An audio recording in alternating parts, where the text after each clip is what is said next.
Okay, guys, now we're back, and I'm continuing from where we left off from in that live stream where I actually created two components, which were the header and footer and the three routes.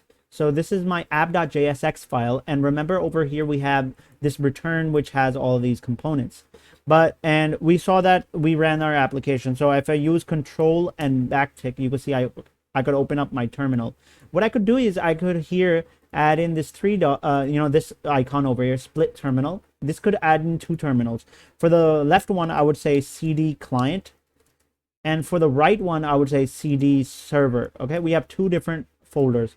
I'm going to click on this button and this will organize my files and folders. So you can see that there are just two folders.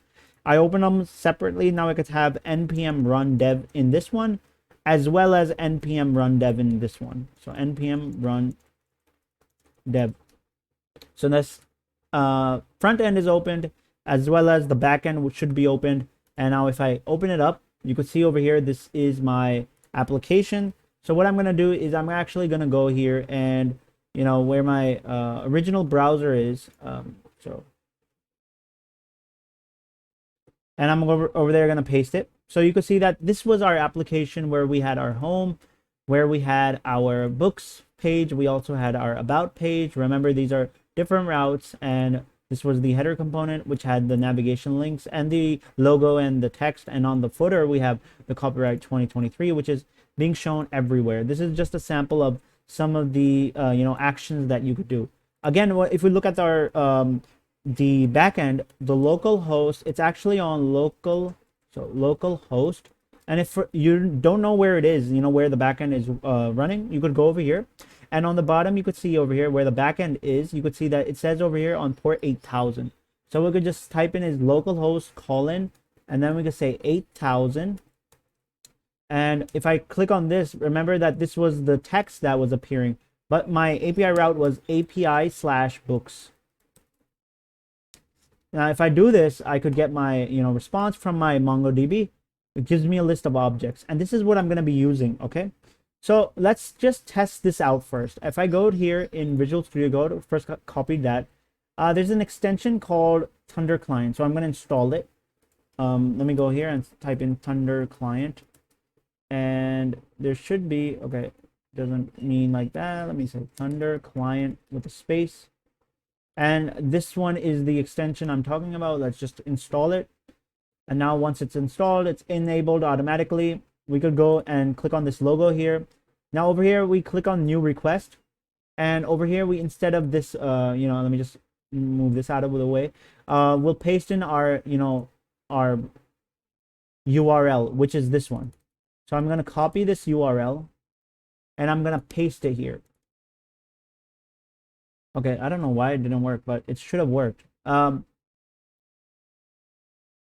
so you can see over here. Now, if I send this, I will get the get response, and I could get the status 200 okay and all that size and time. And you can see my response is the same thing, but it's a little more in an organized fashion. You can see now, notice something over here. We have this ID. This is very unique from every single book.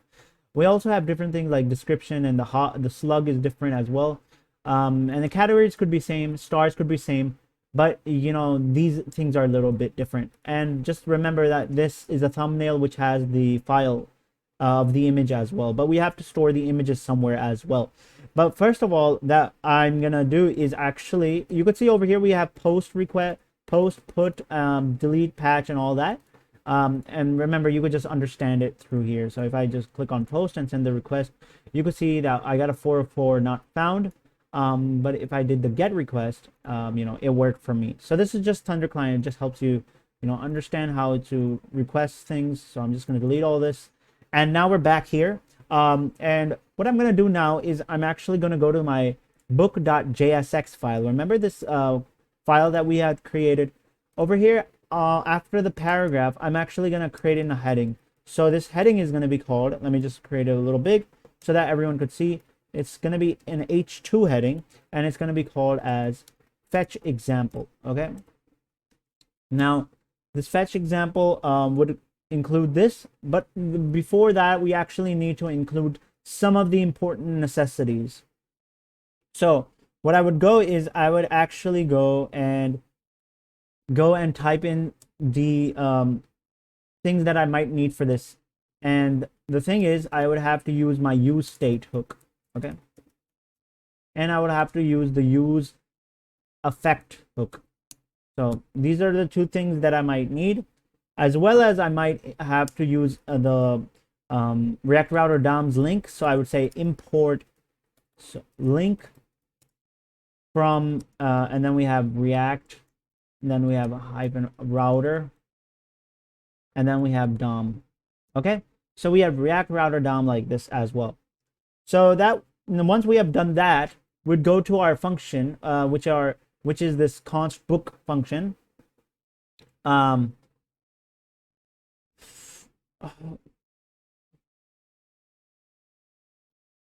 over here, what we're gonna do is we're gonna type in the const base URL. So over here, and I'm gonna type in, you know, the same thing, which was this, and this is our base URL. Okay. The other thing that I might use now is the use state hook, and saves the state of my URL, because whenever I'm going to send this, I'm going to get a JSON response. So I need to save it in some kind of a variable, and the use state hook is very important for this call. So I'll use data and set data, and then we could just have the use state hook, and this is just set to an empty bracket. Okay, so this data is basically going to be populated with all the result that I'm going to get in JSON response. Okay, now what we're going to do is we're going to go and create a use effect hook for this purpose as well, because if you normally see something over here, you see that this is all in, you know, JSON, and that will be stored in my data variable that I created over here. And if I ever want to change it, I could use the set data, you know, thing to update it, so whenever I need it. So I'm now going to use the use effect hook, and this is going to be used whenever something changes occur, or whenever I have to fetch something. So what we're going to use is actually a try and catch block, and this is how you know, actually the thing is going to work. But before this try and catch, I actually made a blunder here. I shouldn't have to do this. I'll go here and I have to use a function. The function that I would use is, you know, when we're fetching data, so we'll call it fetch data. So const fetch data, and then this is an asynchronous function, so I could just say an asynchronous, come on, ASY, why is this, you know, auto completing, ASYNC, an async function, and this should be like that. Okay, so in the asynchronous function, we have a try and catch block, and over here we have the error on the catch, so we could just console.log the error like this. Okay, and in the try phase, what we could do is we could get this URL, right, and we could actually put it inside of a fetch request. So what we do is we use the await keyword and type in fetch, and we want to fetch that data. So what we could do is actually get that data, and we put it in that base URL. So the base URL is our fetch request. We're going to store it in some kind of variable, and that was going to be called the response. And now that we have gotten our response, what we could do is we're going to check if that response is okay. Okay, so if I say if that response not okay, if that thing is not okay, right? So what we could do is we could throw out an error and say throw new error, and say that we failed to fetch data, failed to fetch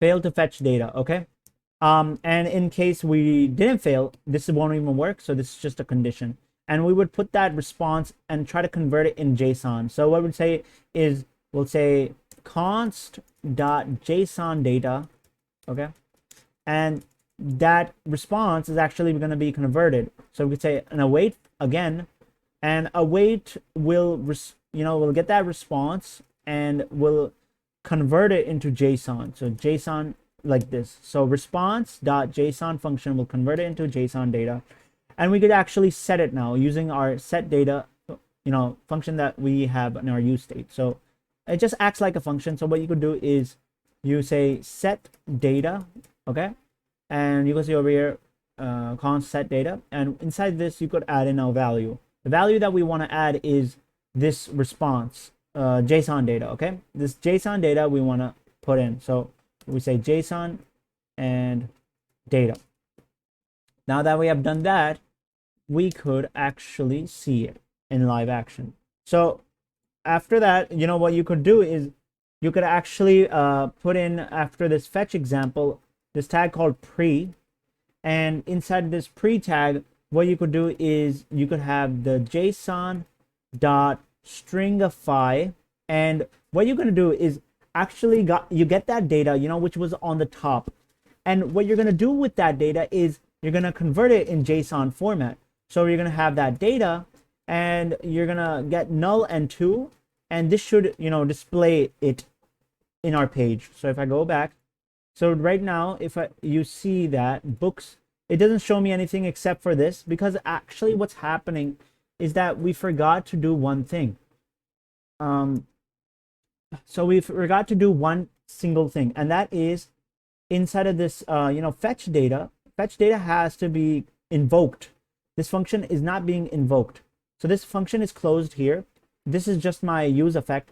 So I have to invoke this function. I'll say fetch data like that. And that is being invoked. Now if I go back, you can see now it's being invoked, right? But it's being called multiple times. So if I go here, it's going to be called a lot of times. And to prevent this action from being happening, what I could do is I could go here inside of this use effect. So let me just zoom out a little so that you could see. So in this use effect, you can see that there it's closing here. I'll put a comma here and a square bracket. This just helps me to prevent this thing from reloading over and over again. So I could just have this and close it with a semicolon, and we're all good now. So, you know, now this is a safe side, and you know, what happens is that I'm getting my data populated here just in a JSON format. But of course, I want to show my book results. So in that particular case, what I would do is first, let me just format this. So format document. This is just formatting my document with prettier. Inside of this, this div, after this pre thing, so what you would do is you would get your data. Let's just comment this part out because we don't want it like that, and we want to use like an iterator that could iterate the JSON data and, you know, get the data in terms of books. So what we could do is I'm gonna use this tag, which is called the unordered list. I'm gonna give a class name to this, which is called books, because there's already a CSS that I've included. So remember that I have already included a custom style sheet. So I'm using the class books for that, and I will just take care of the styling for it. And what I have to do inside of this is I'm gonna have to create this data that I was actually using. Remember that data, JSON related data, but I want to map it, and I want to I would iterate it. So I could use the item. So I could use either item or book, but I'll use item. And I could use this arrow function, and this would just give me, you know, one more thing. So the thing that I have to do is I have to actually close this down, and I'm gonna have to use this arrow function and this round bracket like that.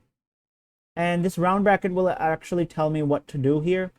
And inside of this parameter, I'm gonna give in the incrementer. So this is the list item. The list item is actually gonna be closed like this. But one other thing that I have to make sure that this list item has is a key. And this key is going to be something unique within the item. So what I could do is if I go back and show you guys that in my Thunder client, I remember. Okay, so that I made this request and I got some of this data, remember? But you could see that there's one unique thing. It's the underscore ID, right? Everything has an underscore ID. So we could use that and we could just put it inside of this. So we could say item dot underscore ID, okay? And this is going to increment it one by one. And let me just have this separation so that you can see a little clearly. I have this a little over there, a little over here, and a little bigger. Now over here, what we're going to do is we're going to try to increment it and we're going to give a specific link to it. So we're using that link. Remember that we imported from React Router DOM. And we're using equal to, and what we're going to do is we're going to actually have this backtick, and we're going to say /books. So we're going to have, the slug field. If I go back here, there's this slug field over here as well. And this gives you the name of the book as well, The Great Gatsby. And this is going to uniquely identify each book. Remember that the ID is the best way to do it, but it won't look that great on the link. So that's why I'm adding the slug instead. I guess the slug is a little more human readable, the Hobbit. So instead of having, numbers like this, a jumbo mumbo number, just having the slug would be nicely done. So let me just add in the slash, and then I would put in the $sign to update it. So actually what you would use is the dollar and these round brackets, and you put in item. Again, you're using that, object. So this is actually the object inside of that list. You're incrementing object by object, and so each object has this slug field that I would want to use, and that is gonna be there. And pretty much that's how we're gonna have this link stated. So that's basically our link, and inside of each link I would like to have the image of that book being displayed as well. So image also has a source, right? A source tag. And the source tag, what we're going to do is we're going to have this, again, squiggly brackets. We're going to have this backtick, which is the string literal, and we're going to paste in this, we're going to paste in this URL. But what we're going to actually modify is we're not going to the API books, but we're actually going to the uploads folder. Right now, we haven't specified this, but I covered this out before. And if I just close this and, show it out again in my client. So this is just my client folder, but my images are being stored in my server folder. And you can see over here, this is the uploads folder that has all my images, right? And I told you to make sure you have it as well in my live stream. So what I'm going to do is I'm going to go to the server folder, and there we have the uploads folder. So we're going to have that slash, we're going to have the $sign, and we're going to have the item. So how we're going to actually identify that it's the image, we're going to have the item dot the thumbnail of the image, and that would uniquely identify each image. Again, we could add an alternative tag, and the alternative tag will just have the item dot, let's say, title for the alternative tag. So I might be wrong here. I mean, one thing I might have done something over here is, yeah, I would have to need this one closed here. So this one, and the image tag has to be a closing like that, I guess.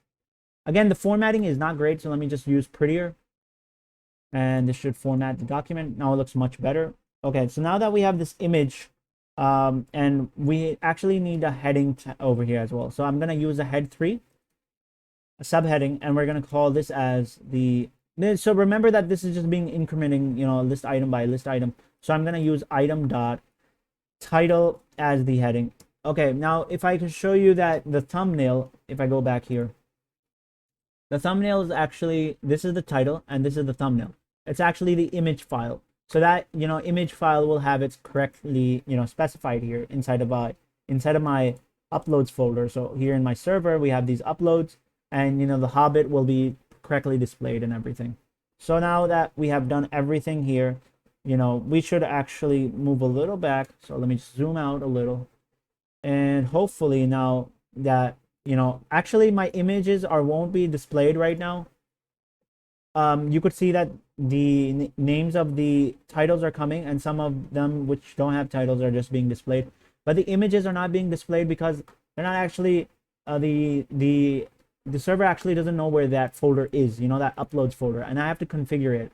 To do that, I would have to go to the server, and I would have to go to the client which is the index.js, sorry. So index.js file over here. Remember that we had created this middleware part where we had these couple of things on the bottom. That what we'd do is we'd have to add just one more thing, and that would be called app.use. So app.use, and we could use /uploads folder, and that's what it it will know that it's the uploads folder. Over here we'll tell in express.static, it will be a static folder which will contain all the images, and it's called uploads. Okay, and that has a semicolon as well. Now this should actually display the images. If I refresh the page, you can see now the images are being displayed correctly, and it looks pretty nice. If I go back to the home, this is just home, this is the books, and this is the about. So now that we have all of our books being displayed really nicely, we'd like to add some additional things that might just make it a little better. So once, like, suppose if somehow the books don't load, then what do you want to do?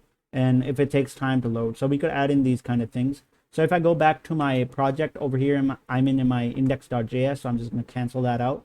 I'm going to go back to my book.jsx, and up here I'm going to add in another use state. So I'm going to add in a const, and this use state is going to be called is loading. Okay, and this is loading, and we also have set is loading, and this is going to equal to a use state which is going to be by default true. Okay, so this is loading use state is going to be by default as true, and what's going to happen is that whenever I actually load something here in my json.data, we could just set this set is loading to false, and if an error occurs, we have already loaded the data, so we could just say false as well over here. But by default the loading thing is true. So what we could come around here is this is the portion where actually my books are being displayed by. So this unordered list. So what we could handle this is just before this unordered list, we could have a condition. So we could use this JSX syntax and say if the loading is true. So if it's loading, what we would do is actually so this is the syntax. So what we'd actually do if it's loading, right? So the way we're going to go about this is that if it's loading, this is the syntax. So if it's loading, what we're going to do is we're going to put in round brackets and say a tag, let's say paragraph, and just give in a text, let's say loading, and this is going to be displayed if the thing is loading. And if not, then we could have this colon and just display all of the other rest of the things. So like this. So actually all of this other things, I mean this stuff, unordered list, I would just cut from here and paste it in here. Okay, so I added the div for no reason, so my bad, not this but this, and just paste this, and now this should work. So again, I'm just gonna refactor this.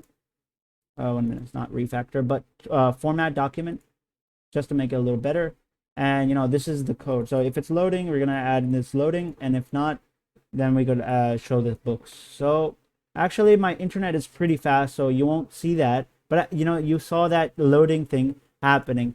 If we go to the inspect, here we go to the if we go to the network tab, we could actually go here and go in no throttling, and we could add the slow 3G preset. Now if I refresh the page, you could see the content. So let me refresh it. It's gonna go slow now, and you could see that the first, it's not going to be loading, and then after that, when it gets the data, it will be loading. So it takes some time. It's saying it's loading, and now the things are being loaded, the images are being loaded, and then after that it loads. So we're just gonna no throttling here, and it was just for demonstration purposes. Looks pretty nice. So that's pretty much what I wanted to add.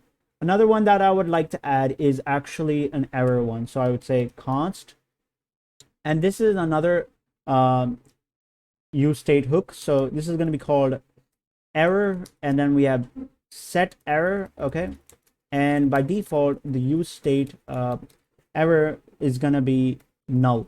Okay, so what we could do is we could actually add this error right after the console log dot error, set is loading is false, and we could say set error, and we could set the error as something over here. So what we could say is error fetching data. This is our error, just a string of text, and then we say please try again later. Okay, so let me just add this, I guess, a little above the other one, so like there. I used alt and up arrow key for that. So set error and then set is loading to false, because then, that didn't work as well. What we're gonna do here is we're gonna actually add this again inside of this JSX thing. So what we're gonna do is we have the is loading. If it's if it's true, we're gonna have this being displayed. But one other thing that what we're gonna do is we're gonna actually see one other thing. So the error is going to be displayed, but we also have one other thing, and that is the error thing. This is actually the use state. And if this particular thing happens, what I'm going to actually do is I'm going to print out round brackets, and I'm going to print out the instead of just having the text, now I could just type in the error, because this is a use state, right? So this is going to be in paragraph format, so I'm just going to have it in paragraph like this, and let me cut this and paste it here. Don't worry, it's just going to be all simple right now. So right now you have this, and if that error if that error does not exist, we could just show this result. Now this error actually has to be with a colon here.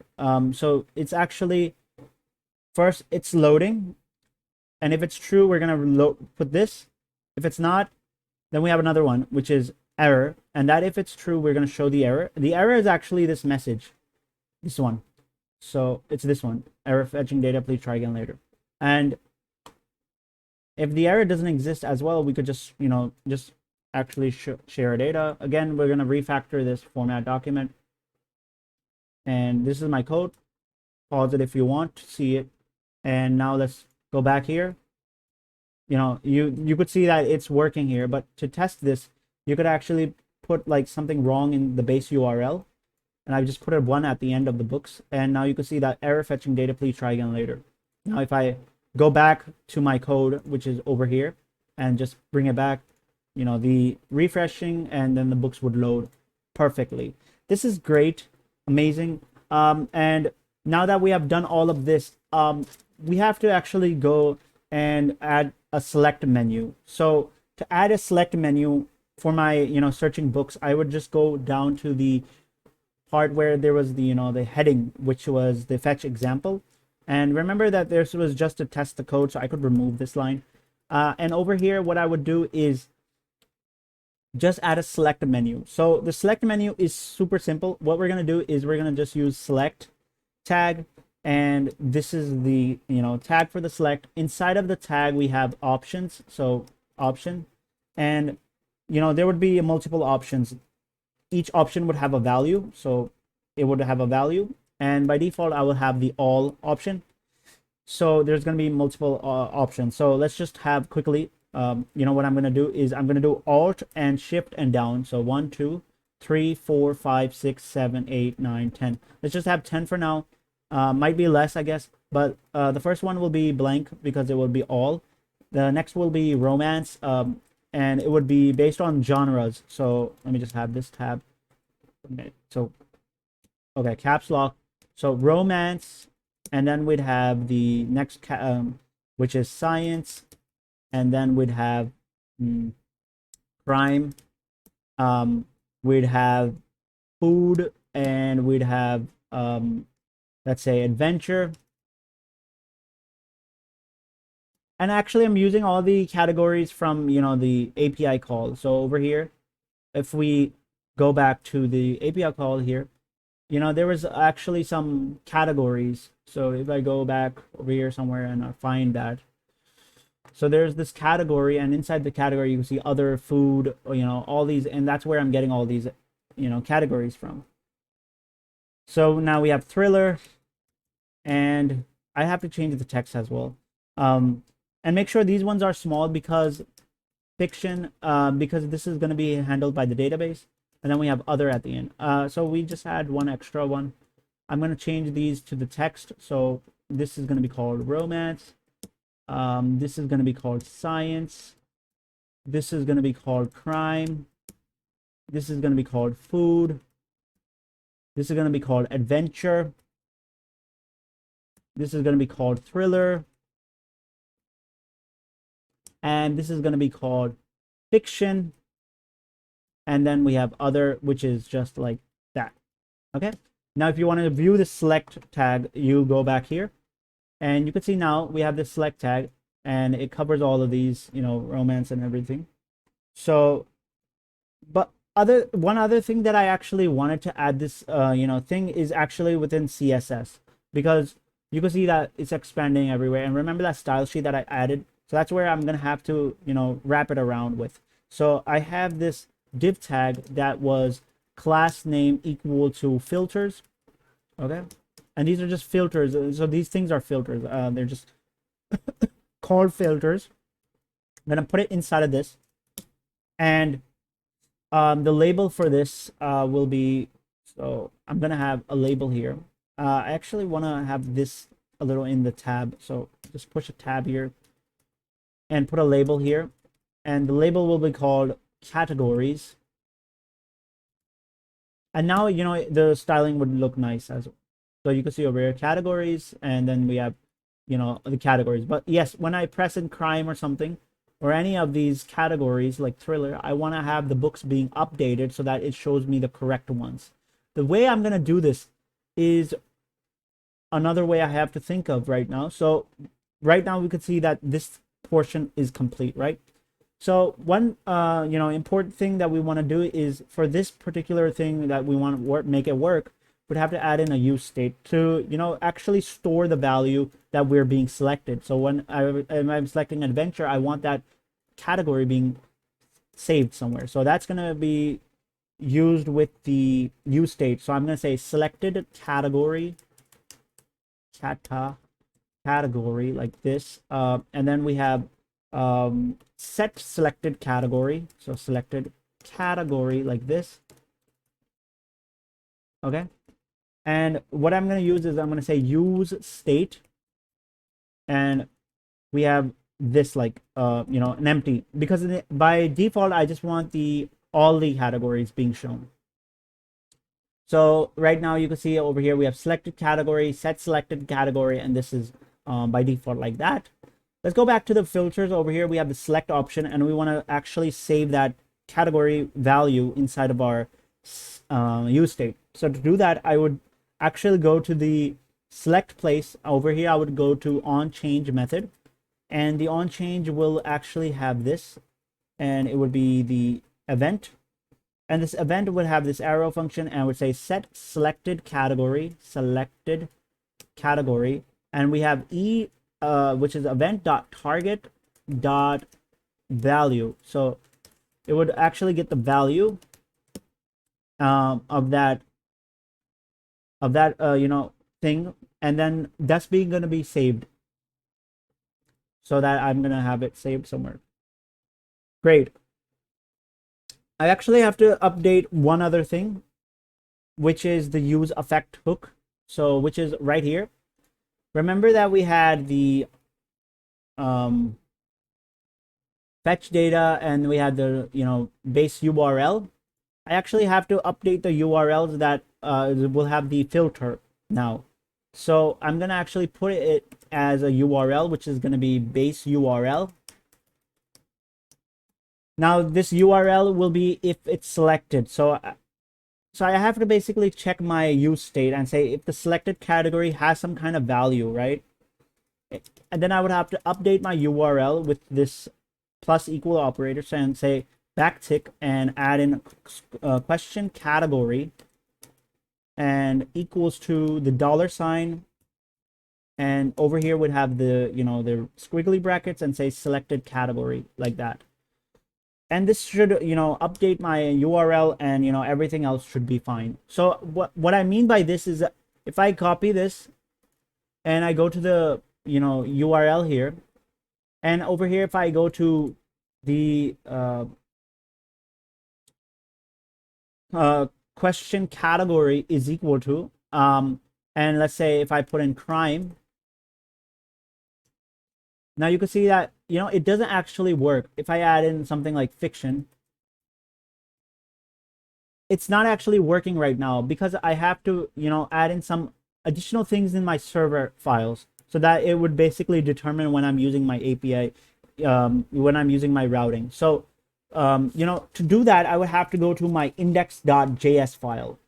So let's go to the index.js file, which is, again, you could use this button that would just close everything out, and then you could just go and find the server folder. Inside of here, you would have to go to the index.js file. Now, you have to go to this route. Remember this route that we have created, which has the API and books. What I'm going to do is actually, I'm going to have to modify some of the things that I might need. So one thing is I actually have to put in a category. So I'm going to have const category. I'm going to get it from the URL because I'm actually getting this data from a database, remember? So I'm going to have the const category, and that's being catching from the URL. The URL I'm talking about is this one. So remember that I had this extra thing that passed in the URL, which was books, and then we had question category is equal to fiction.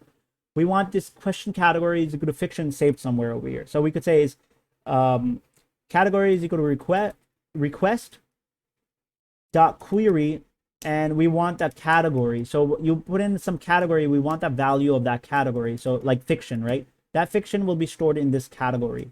Let's create an empty, you could actually put in, I'm going to create an empty object for this, but before that, let me just create a console.log to show you that the crime would actually show in the log. So console.log, and if I say category here, the category, and if I go control and backtick, you would see that in my in my server, let's see,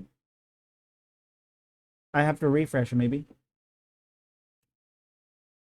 or maybe I have to press enter. So let me go and press enter here.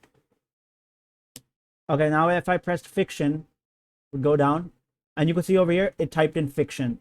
This is amazing. So now what we're going to do is we're going to use this value inside of our query that we're trying to get from this. So book.find, we're saying everything, but now we want to put a filter that only gets the specific book based on the category. So we could use a filter, and first let's create an object for this. The object that I'll be using is, I'll say const, so const filter object, which is empty, like that. And then after that, I'm going to use a category. I'm going to say if the category has some kind of value. So I'm going to say if the category has some kind of value, what you're going to do is we're going to put in that value. So we're going to say filter.category is equal to that category that you had. So that just saves it in that filter object, which is right here. And now if I just have to, find that category, I could just go here and just place in my filter, and this would do all of the things for me. Now, having the Thunder client get here. So if I have the, let's say, question equal to category as crime, and if I, send this, I want to, see it in a better way. Okay, great. So if you could see right now, I have different options, but if I just print question category is equal to crime and save it, you could see over here we have one book, which is crime, and second book, which is crime. This is amazing. It's working. Now, if I put in something else like fiction, I send it, it'll give me this first book, which is a fiction one, the Ink Black Heart. The second one, which is Harry Potter one. Third one, which is the what is it called? The 620 man, random one. Well, the category was fiction. So you could see that my, thing is working, and this should be updated and just basically being displayed on my, page, so that this would work, perfectly. All the last things I want to do is I want to now handle the selected category when it would change, based on my results. Like right now, if I go to the book app and refresh the page, if I go here and say thriller, it would, not do anything, but I have to, pass it inside of this square bracket. So selected category will be, checked every single time I change the thing. So I would paste it right here. And let's see now if it would work. So I'll go here and refresh. Right now it's all. If I go to science, nothing changed. Adventure, nothing changed. And fiction, nothing changed. Seems like there's gonna be something that is not allowing it to being handled. So let me see if I add in this inspect console, and if I change it to crime, no, it's not happening anything. So I'm gonna go back here, and I'm gonna go to the Visual Studio Code and see what might have been the issue. So I had the selected category here, I had it defined here, and I made it by default as empty, null. I put it on this select on change, which is the event, as set selected category e.target.value. So that all means the same, and it works. The question actually came here when I had this try function, which is in the use effect. So inside of that, we had the fetch data async function, and we had the URL. We got the base URL, and we said if the URL has some kind of category, would change the category as selected category. Rest everything was also the same, but I had to change the base URL here to the updated URL so that it wouldn't just show me all of the things, but now the updated ones. So I guess now it should work. So if I do crime, it should show me the crime books. If I go to the adventure, it shows me the adventure one. If I go to fiction, it would show me the 3 fiction books, the 620 Man. Okay, great. And if I go to the other, it would just show me this, and it all should show me this. Perfect, perfect, perfect. We would like to now go to the next part of this project, and that is when I select a certain book, I want to see the detailed view. Right now you can see the extra mile slug is being displayed on the URL, and I have done this through the code. And also if I hover over any kind of book, you can see in the bottom over here on the bottom left part that there's the slug field being shown, and that's all already incorporated in the code. So now what we have to do is actually get the detailed view of a book whenever I click on it. So to do this, we'll have to create a new route. We'll have to go to the index.js. So I'm just going to go here, and in the index.js file, so this should be over here somewhere. And over here, I'm going to have to create a new API. So the new API route would be, so 1 minute. So the new API route would be actually going here, and you can see that there's this actual thing. This is the getting a route, right? So what we're going to do is just pretty much copy this, because we're going to might use a little bit of this. So I'm just going to copy this, and then we're going to paste it here, and we're going to change it up. So the first thing is the route is going to be called API/books, then slash, we're going to have the slug, which is like this. It's going to be a particular book slug. So after that, we're going to have this, we're not going to have any filter or anything like that. So we're going to delete all of that. And this is going to be const data await book.find, and we're not going to have the find here, but actually we're going to do something else. So I'm just going to leave it like that. And the error is fine. So what we're going to do is actually first going to get the slug from the, the URL. To get that, we could use the request.params.slug, and we could save it inside of a variable called const slug param.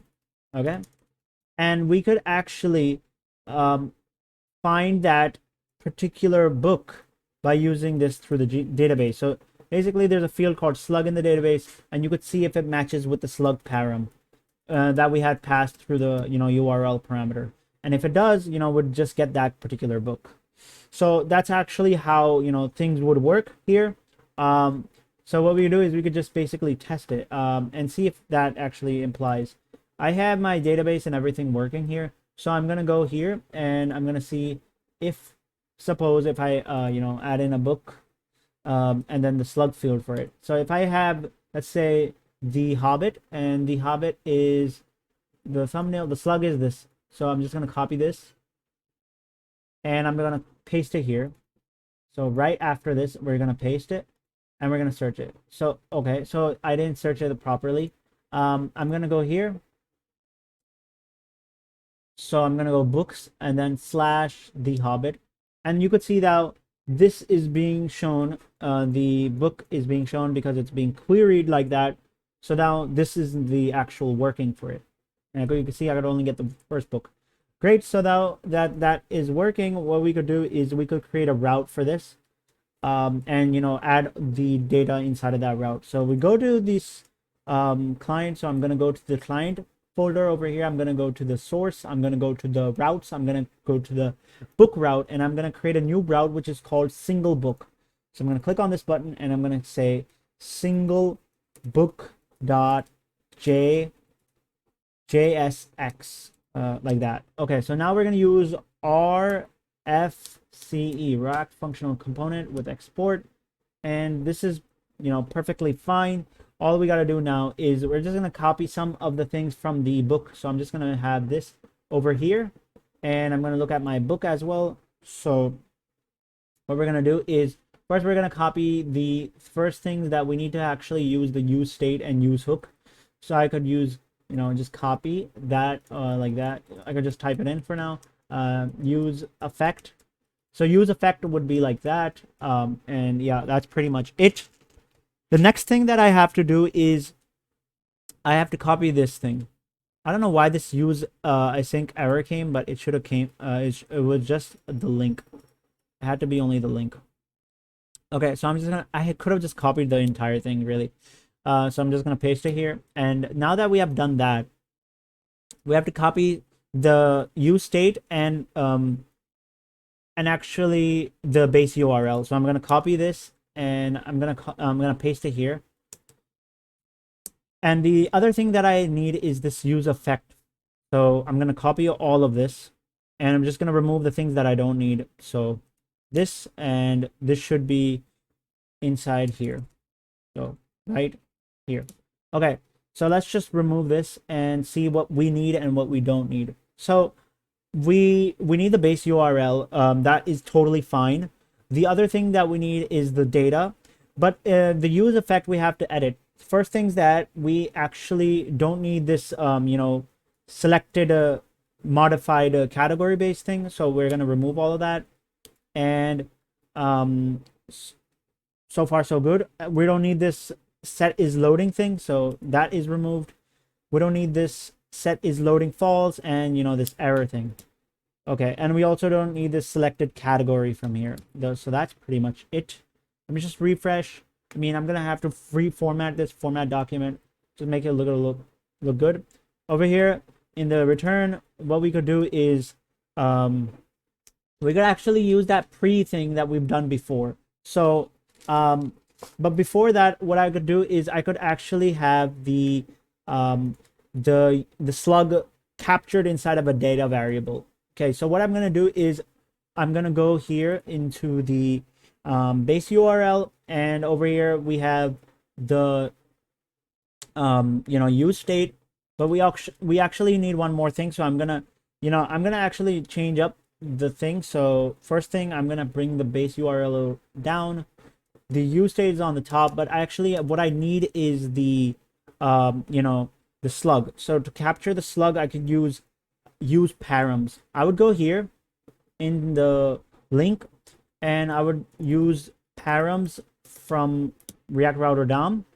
And what we could do here is we could say that the use params will be equal to a variable const URL slug, like that. Okay, so this is the URL slug. That URL slug that you have captured, it's inside of this variable, and you could just use URL slug dot anything. Like suppose if you want the slug, you could just say slug. Okay, so that's why I'm using the variable like that. And all I gotta do is actually modify this base URL, and to modify it I could use the backticks. So I don't have to use these single quotes, but I could modify it using the string template literal, and all I have to do here is a $sign and these squiggly brackets. Inside this I will type in URL slug.slug. That's it, and this would modify the slug for me.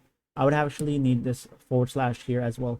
Now that we have done this, this would go inside of this base URL, and it would capture that and it would show me everything. But one other thing that I have to do is to see all of this in action. I got to see the pre. So I'm going to use that pre command that I've done before. So I'm just using JSON.stringify, and I'm going to get the data.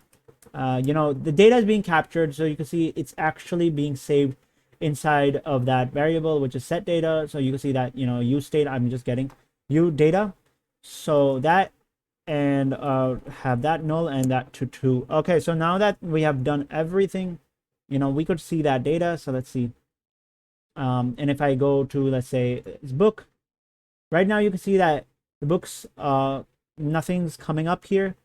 But if I go to that particular route, I guess it was I think it's slug. So the Hobbit, let's see, HOBBIT. Okay, so it's not appearing right now for some reason, and the reason could be because I have the single book and it's not actually added in the app.jsx. Okay, so I would have to go to the app.jsx file here, like how we did the about and book over here. So we're gonna add in the single book here as well. So I'm gonna say import single book, and you can see over here it just got everything and it just populated it. I'm just gonna make this capital just to follow everything. And over here where we could see the about books, I'm just gonna put it in the bottom portion here, and we're gonna call it books/:slug. Okay, so this is gonna be based on every single book, and this is gonna be the route going to single book. Okay, and that single book, you can see it's this file, which is right here, and this should be displayed. So now you can see that this is displaying, and you can see the Hobbit's information is being populated here because I have that URL slug here. If I had some other URL slug, it would show me something else. Take it for example, if I go back and I click on this, okay, so the extra mile somehow doesn't come, and now it did. I refreshed it and it did. Okay, that's crazy. Okay, and if I go back and I would just go to the Harry Potter, you can see the Harry Potter one over here. Now what we want to do is we actually want to change this data and just convert it into capture the data and make it better using our React front end. So capture the data and add some React functionality to it so that it looks really presentable, right? So we're gonna just remove this. So we're just gonna comment this out, and what I'm gonna do now is I'm gonna go to the return function, which is right here. And this is not a function, but it's just returning a div. So over here I'm just gonna get my data and just show it in some kind of format. So what I'm gonna do firstly is remove this because this is kind of distracting. The next thing I'm gonna do is I'm gonna format the page, so format document.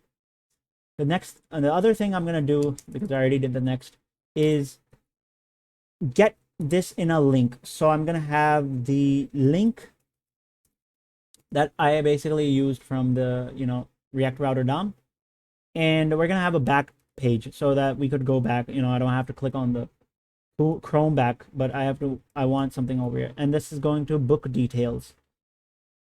So sorry, not that, but book details is actually a class. What we're gonna do is we're gonna go back to the home page. So to do that, we already defined that before. So we said link to is equal to, and then we have brackets / books, and that is already defined in our app.jsx. And we could just say books and maybe a back button over here. So Windows and dot, and you could say anything over here. You could just type it in. Let's say I don't know, this emoji thing doesn't work all the time. So over here, let me just see if I find a good looking emoji. A back button. No, it's just gonna take forever.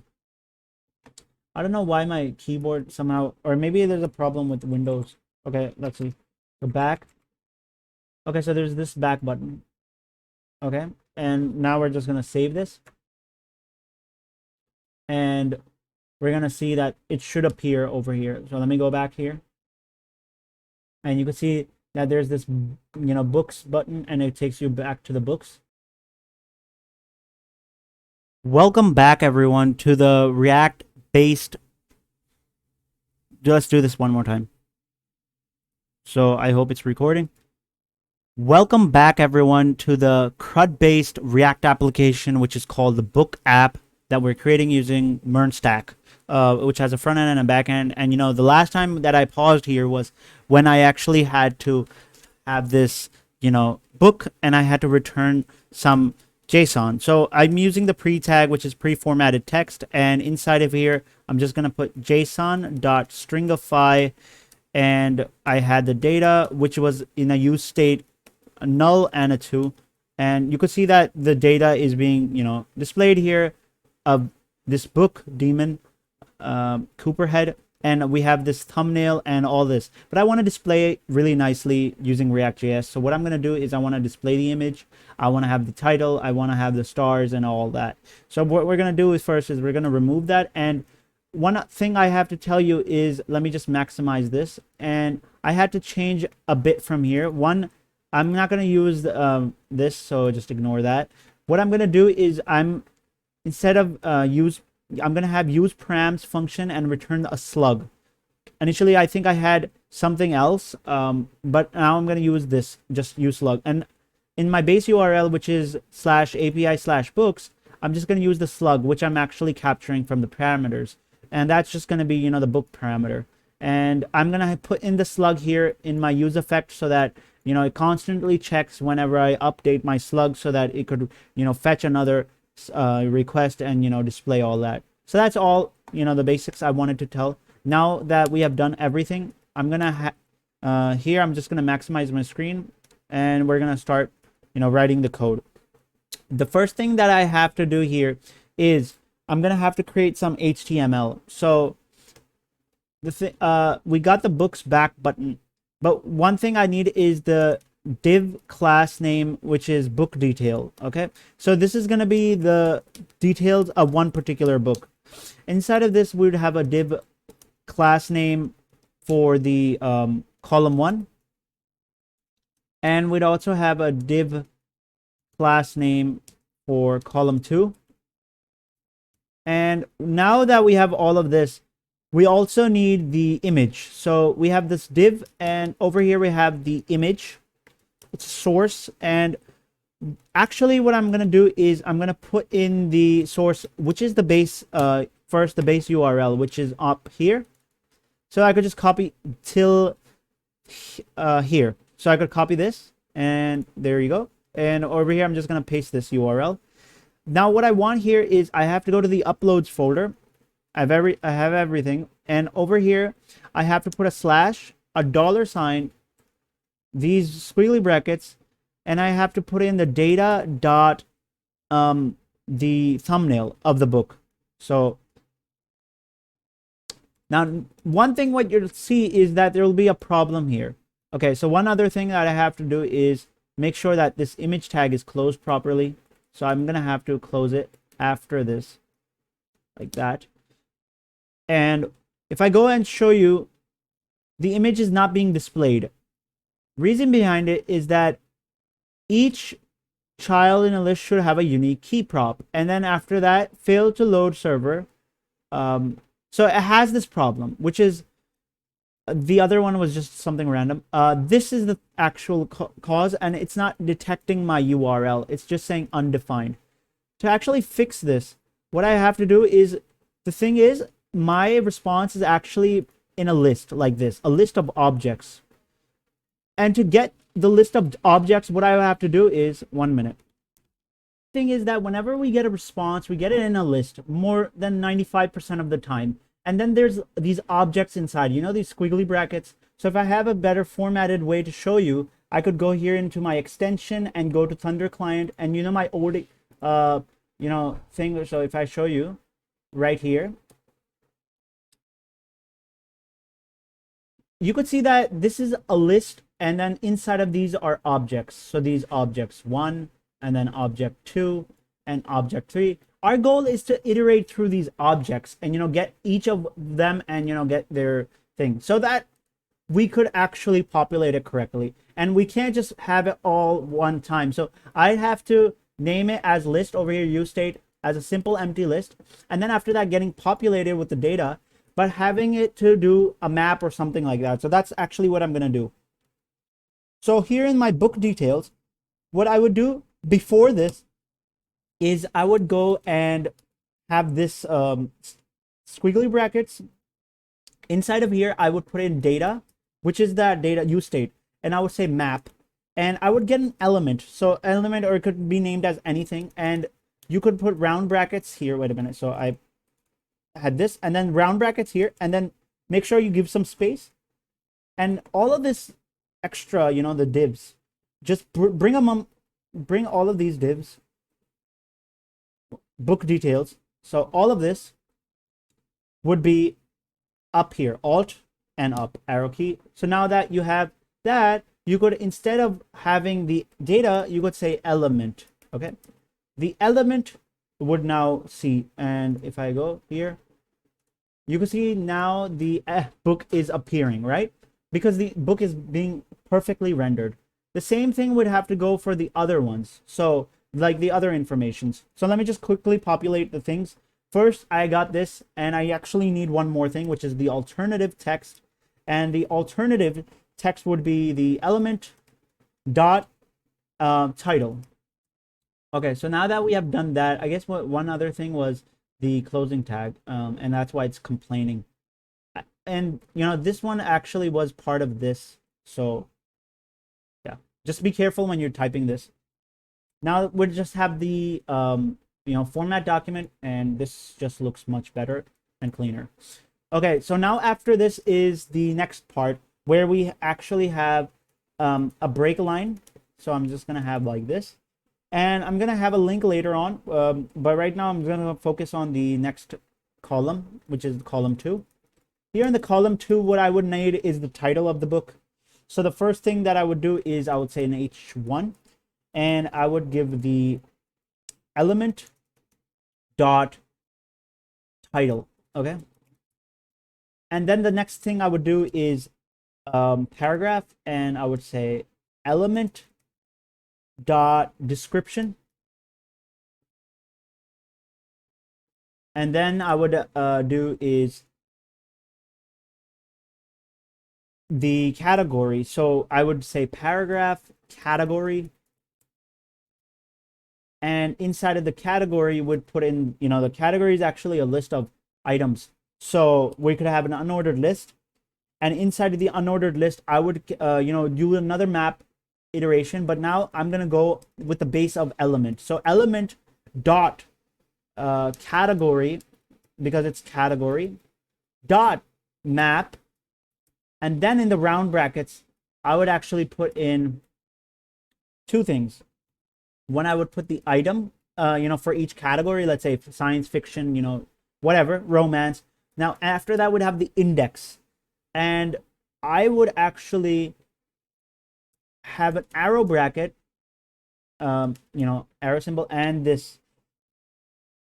Actually, it would be this round brackets. And inside of this, I would include my HTML, which is a list item. And each list item would have a separate unique key, and that key will be the index. And the element would be the item over here. So that's how the categories will be displayed. And they're actually list items, so that, they would be in bulleted form. So that's why unordered list would do the job for us. Okay, so I actually need one thing over here, which is the stars. I'm going to have stars over here. I'm going to just put a comment here. So the stars would be over here.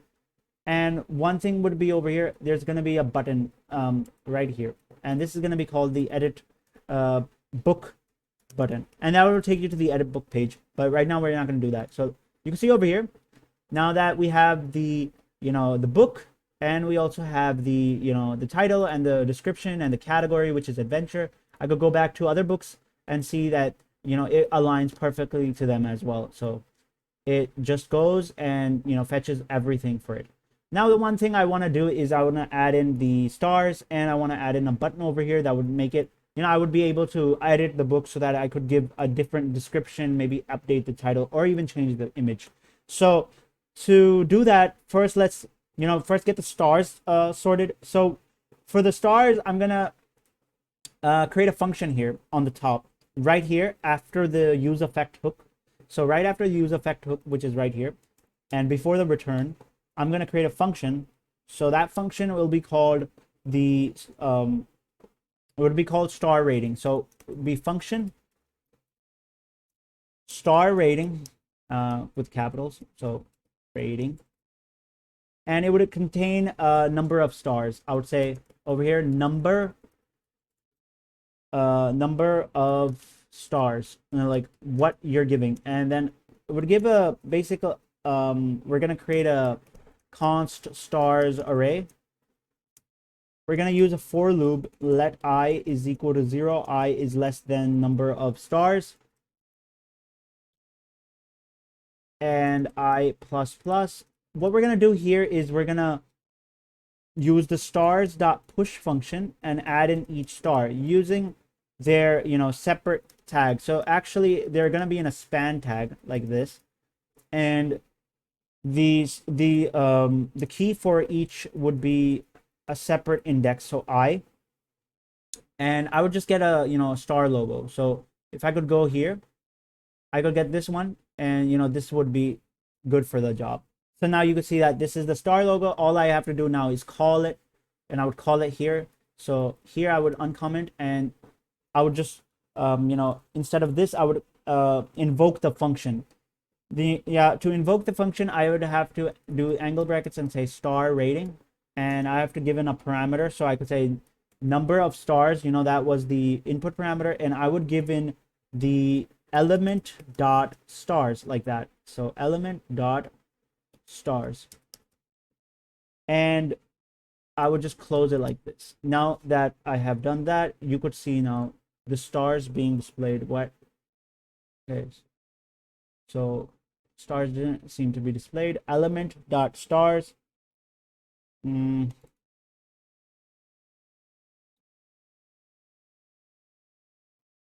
Okay, one thing I've done wrong is I had to return the stars.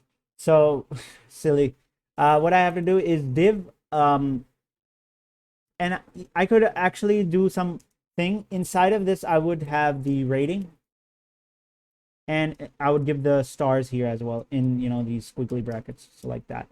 So that it could return it with this text as well, and it would just look more nice. Let's go back here, and now you can see that the stars are being displayed. If I go back to another book, you could see, I think this was the same one. So Harry Potter, this one, and remember these are just 4 stars. So these are just dummy data, so it doesn't mean the book is bad or something. These are just dummy data to just have it tested. So then you can see over here and everything like that. I think we're perfect, and now we can move on to the next part. The next part is actually creating a button on the bottom. So a button over here and allowing me to edit it so that I could change up the stuff. So to do that, I could actually go here into this part where I actually commented edit book button, and over here I'm gonna add in that thing for me. So it's actually a link. So I'm gonna use the link tag that I brought from React Router DOM. Would go to somewhere. Now it's gonna go somewhere after the thing. So it's gonna be called edit book. Okay, and it would go /$, and inside of this I would include the element.slug tag. Okay, the slug of the book, and that's where it should take you. So we could just close the link like that. I mean, I would put it like this, and over here let me just put an edit button. So I could put let's say a pencil,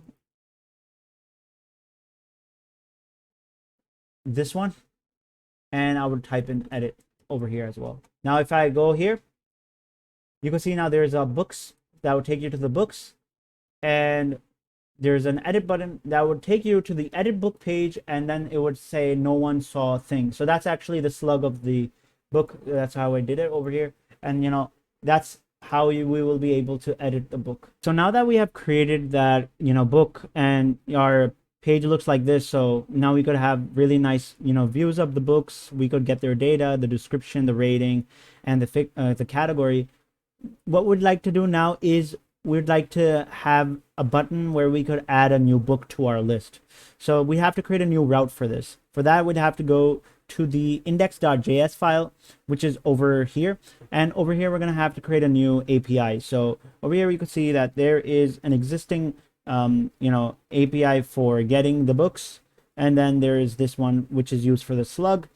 Now what we're going to do is so I'm just going to copy this, and I'm going to go here on the bottom, and I'm going to change this from api.get to api.post, because we're going to add a new book now. And we're going to remove the slugs thing over here, the slug thing. And now it's request and response. But over here, we're not going to have the slug parameter, and we're not going to have, the other things. But what we have to do now is we have to get the thing from the body. So what I'm going to do is actually going to get the request.body. Okay, so I actually want to console.log this first. So let's see console.log, and let's see what this actually contains. If I go here and see that everything else seems to be okay, and what we could do is we could just have the Thunder client, which is over here, and make a new request. Instead of making that request to what we did previously, we could just have the books. So I just copy this and go to the new request, and I would paste that. So for some reason it doesn't work. Let me just have this copied again, and I think I had to remove it one time, so and then paste the other one. Okay, now if I take the post request, so this one, I should get a message. Instead of let me go back to the code. So in the index.js file, I'll say response .json will say data submitted. Okay, so data is submitted, so that we could see if that response actually worked or not. So I'm actually going to remove this as well, because we're not finding any book from the database anymore. So it's just going to be these things. Now let me go back to the new request, and I'm going to hit this up. So let's just have this. Okay, so it's a post method, and this is the books, and it should send me data is submitted. That means it's okay. Now what we're going to do is we're going to go to the body, and we're going to go into the JSON, and we could put in any kind of data we want. So like the book contains a title, and we could have a title. Let's say this is a title, and then for the description, we could have the description. So we could say this is a description. Now if I send this, or I press enter, if I send this, you can see now the data is submitted. If we go to the books, refresh this, right now nothing has been appeared. If I go here, still nothing is appearing here as well. So we're going to have to manage one thing over here. Let's go back to the index.js file. Over here we have the post, app.post, API/books, and I'm not going to give this / it's just like that. And the async request response, console.log, request.body, and it's just going to create a book for us. So response data submitted, and other than that, it's just like that. I'm going to try it one more time. So I'm going to go to the Thunder client, and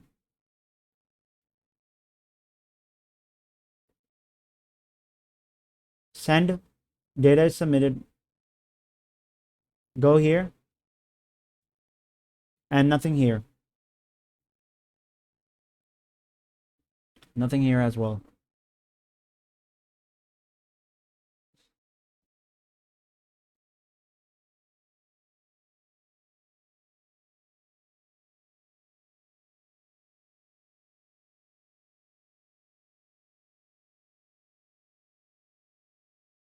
So I'm actually, done with this.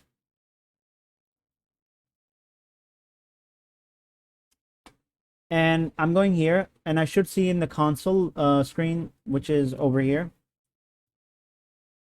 my data. There you go. So this is a title, and this is a description, and this is a title, and this is a description. Sorry about that. I had it so many times, but it was in my console, but I actually have to save it. So I'm gonna save it like the following. It wasn't actually gonna be saved in the database right now. It was on the console, so my bad there. Now what we're gonna do is try to fix this up. So I'm gonna actually go here in the try, and having this in the console right now, I'm just okay with it. But what I have to do now is I'm gonna create a book for this as well. So what I have to do is I'm gonna create const, and this is gonna be the new book. So new book, what you want to add is equal to new, and then we have the book. Remember that this was a model that we actually used. So new book, and then in here, so if I show you, this was an existing model that we got. So we just have to fulfill it. So new book, and inside of these round brackets, what we're gonna do is we're gonna give an object, and the object will have a title. Remember, like I said, now this is depending on our model structure. So the request.body.title will have to match that. The slug should match the slug, so it should be request.body.slug. The stars should match the request.body.stars. So right now, let's just keep it for that, but we'd have description and category after that as well. What's going to happen is that we want to submit it. The only way to submit it is you have to use this code, and that's why we weren't doing it, and that's why it wasn't loading. So it's await, and then we have to write book, that object that we created, dot create, and inside of these round brackets, you write new book that you just created, that new book. And so you just created a new book, and that should be saved. Again, this is how it should work. So let's go back to Thunder Client, and we gave the slug. So I'm gonna have a slug here, and let's say this is a slug. Okay. And the last thing is the stars. So stars, and that goes for 5. Okay. Now we're going to send this. You see that data is submitted. And if I go to the resource, which is over here, and refresh the page, you can see it came over here as a new ID. Title, this is a title. Slug, this is a slug. Stars 5. Category nothing. Created at this. If you go to the Vite and refresh this, you can see that this is a title and everything is appearing, and the 5 stars, and there's no image. So it's just created over here. That's crazy. We just created it. But now what we have to do is we're gonna have to create an that route so that we could actually view it and see it pretty simply. So this is how it would work. But let me just add in the other things that we need, not just stars, but we also need the description. And this would be requirement.body.description. Okay. And then we'd have the category of the book, and that would be requirement.body.category. And remember, I'm using these based on the data that we've already filled in. And the last one is the image, and that should be thumbnail is equal to requirement.file name. Now this is something different from all the others, but it's not going to work right now. It's going to break my code, so I'm just going to leave it as commented. I'm going to fix this, and I'm going to create I'm actually going to install a package for accepting images and saving them into the backend. So that's going to be something that I'm going to do later on. Right now what we're going to do is we're going to actually create a new route.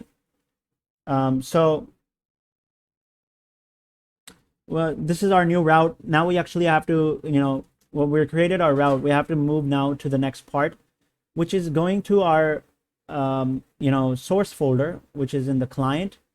And over here in the routes in the book, we have to create a new one, and that is actually a route. So that one will be called the create book route. So let me just go here, and let me just click here, and I'll say createBook.jsx. So this is our route, and what I'm going to do is I'm going to first use RFCE, React Functional Component with export. And what I want here now is, from import React, and we have to use state. So I'm just going to say comma, and I'm going to say use state.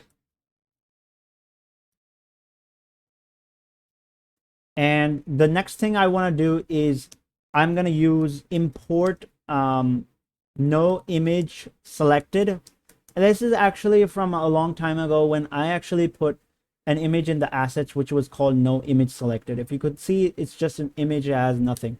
It's just a dummy. So no image selected from, I'm going to use it from, I have to go backwards because I'm in the routes, and I have to go dot backwards. So you could see that my current position is here. I have to escape from the book folder / I have to escape from the route folder / I have to go to the source folder, which is no, sorry, I don't have to go to the source, but I have to go to the assets folder.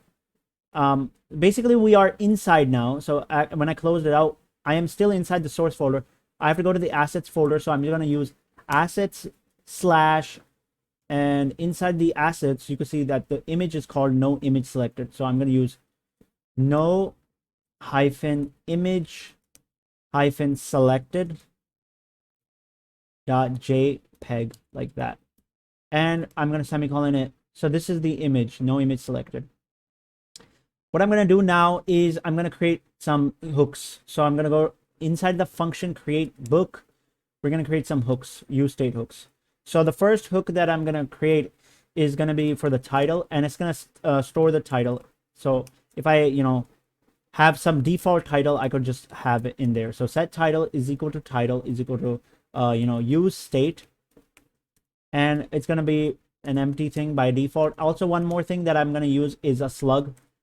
So set slug, and that is use state. And that is also going to be empty for now. So like that. So now that we have all of this, created, we're going to have to go to the bottom. And I'm going to have to, create a heading, and I'm going to add in some content here. So what I'm going to do now is I'm going to go to the div section, and in here, I'm going to have a heading 1, and this is going to be called create a book. And the paragraph, could contain some, sample data. So this is what, my paragraph would contain. And I'm just going to format this again, format document. Now, if I go here and show you, now there's books, but there's one route which is called / create book, which we, well, I actually need to have that over here somewhere as well, so that I could go to that route. So right now, this has to be displaying and everything. And right now the route is not configured as well. So that's why it's not being displayed as well. So what I could do now is I could first configure the route, and then I could do the rest. I would go here. Oh my God, what am I doing? Okay, so what I'm going to do is, what is happening? I closed my VS Code. Wow.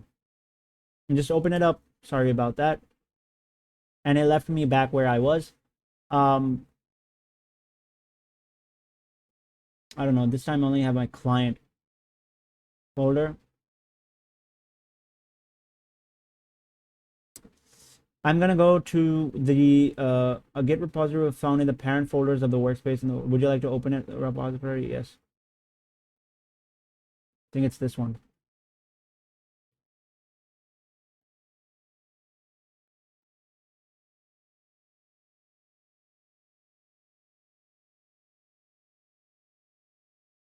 So what I'm gonna do is I'm actually gonna go back, try to find that code. It was actually here. So if I go somewhere here, MERN, so it's actually this folder, MERN folder. I could go and just say this and just, you know, paste it here, and this should open it up. Great. So this is my folder. I would cmd and use code dot to open it up. And now we're back here. What we had to go is in the app.jsx. So I'm going to go to this and I'm going to configure the route. After the single book, we'll have, you know, create book. So here I'm going to add in create book routes, and we'd have create book right there. Over here, I'm going to have another copy over here. And instead of this, we're going to have this as create book. Now you could see this as well. And this is would be create book. Okay, so now, you know, like when it wasn't working, now it should work. So I'm going to have create book, and you could see the, okay, I don't know, for some reason, maybe my, you know, project has been off or something. Yep. So I'm going to have to npm run dev this, and I'm going to have to npm run dev this. Okay, so now one problem has occurred, and that is actually we're not in the specific folders. So I'm going to have to do cd this for client, and cd this for server, npm run dev here, npm run dev here. Going to the page over here and asking for the create book page. You can see now there is the heading and everything. Okay, so now that we have all of that, you know, I would go and cross this and just fix up my create book page. So my create book page doesn't only need this, but I'm actually gonna get a form, and that's where I'm gonna fill in the data. So I'm after this paragraph, let's create a form. So form, and inside of this form, what I'm gonna do is I'm gonna create a div, and that div is gonna be called class name as column1, just like how we've done before. So, and one other div would be over here, div class name column2, and that would be our other one. Okay, so in the column1, if I you know, see over here, I actually have to do the following. First, I'm gonna have, you know, the title of the thing. So I'm gonna wrap it around inside of a div, and I'm gonna name it as label, and I'm gonna call this as the title of the, you know, book. After that, we're gonna have an input field. Inside of that input field, we're gonna have, you know, the input for the title. So actually, normally it's an input tag. You'd have a type of text, right? So I'm gonna go and say text. The value would be a title, you know, that existing title that we already had, which is the use state. Right now it doesn't have anything, so, you know, it would be null. And the last thing would be when I want to change this title. So if it's on change, and it will basically have an event that would trigger it and see if it changes or not. So set title, this is the, you know, the use state that's being applied to, and target e.target.value. Okay, so whatever the target's value is, it's going to change accordingly. Okay, so that's basically our you know, so let me just format code again. This is our input tag. I don't know why over here we're having an issue.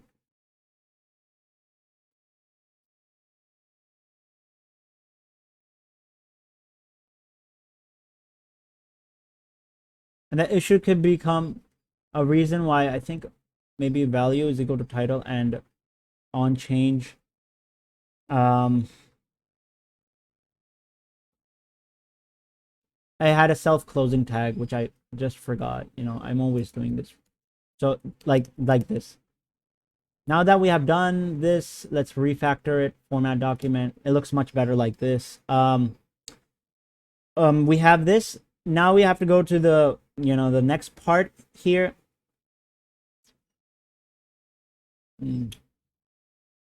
So one mistake that I've done here is that this title belongs to the column 2. So I'm just going to get this entire div.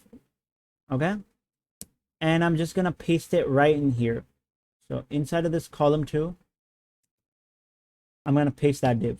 Sorry about that. In the column 1, actually, I need the image.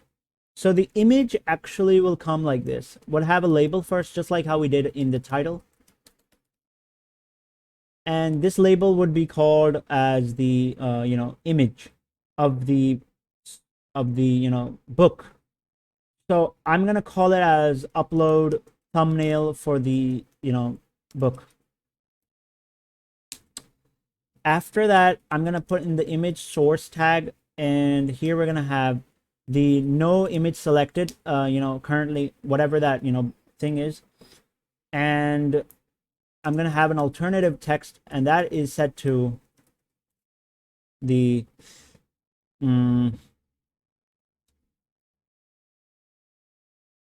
that, you know, the alternative text will be set to preview image. So preview image. And I guess we don't have to include this, and we can just close it like that. After that, we actually need an input tag that allows us to input images. Okay, so the type for this would not be like text or anything. It would be actually a file, and it would accept the following. It would accept an image or a GIF. It would accept an image or a JPEG. An image as a JPEG, and it would also slash image as a ping. Okay, so that's pretty much there. Let's just close this up and format document. Alt Shift F. Okay, great. One other thing that the image is, you know, it's basically like this. So, you know, it should be visible. Let's go. So now you can see that the image is appearing here, and you can see upload thumbnail, you know, choose file, and also the title. Great. I'm gonna, you know, fix this up using a CSS that is actually on the form, and that CSS property is called something which I'll tell you. It's, you know, the default CSS that we had, which is class name, and this is going to be called book details. Now, if I go back, you can see now, you know, it looks much better. So I'm going back here. And, you know, after the title, I'm going to add in one more thing. So I could just copy, you know, paste this. I could get this column 2, and inside the column 2, I'm going to add in multiple things. So the thing I want right now is a slug. So I'm going to say to the user, you know, input a slug. So over here, I'm just going to change this title to a slug. The text would be the same. Value would be, you know, slug, because I already have a use effect hook. I mean, use state hook for this. And on change would be e.target.value, which is perfect, but this will change from set title to set slug. Whatever you're going to put is going to be over here. So now you could, you know, you could see completely that, you know, the slug field is there as well. And this is how we're going to add in the other fields as well. But you know, right now we can just test it out to see if it actually works. So what I'm going to do is I'm going to go here, and I'm going to give a title, let's say new 2023 book, and I'll say new 2023 book. Okay, I don't have a submit button, so I have to need, you know, I need a submit button here. So after this div, and before, you know, the closing of the column 2, you could add an input field. So that would be just the, you know, the button that would be allowed to So I'm going to say input, and the type for this would be submit, and the value we could add in something like, you know, add book or something. So I'll just add in add book, and you know, this should be visible. And you can see now, like I was saying, new 2023 book, new 2023 book. It's still not going to work because I don't have any conditions satisfied here, and it's not, you know, being submitted. So this is just the old one that we created, so it should, you know, impact with the new one. Right now we didn't add the code for this, so let's just go back and see what we could do. Over here, what we have is the add book. So I'm gonna go here on the form, so above on the form, and let's go here. So it should be over here, and I'm gonna say on submit, and we're gonna go create book. Okay, so create book will actually be a function, and we're gonna have to define that create book function above on the top. But you know, before doing all of that, right now I would like to add one thing. If I go to my, you know, if I go to this main books page, I would like a, you know, a link that would allow me to add a new book. So to do that, it's pretty simple. I could go to the code over here, and you could see where I had the original book. On the bottom where you could see that I have, you know, the fetch example. So above here, I could type in the following. So I would go to the book. So I would go to the book.jsx, right? And I would just add in the link following, which says link to, and it would go to the / create book route, CREATE, and the link would say plus add new book. Okay, I'll just give a space here, and now you can see that there's this link as well. I could click on it, it would take me to this page. So far, super. You know, we're doing great. Now we could go to the createBook.jsx file, and inside here we're gonna create this you know, create book function. So what we're gonna do is we're gonna have the you know, the create book function created, but if we look at the, you know, column 2, we'd have the submit, and that is already there. So you know, this one add book is already there for us. All we got to do now is we have to create the book function, which is going to be up on the top. So let me go all the way here, and let's create our, you know, create book function.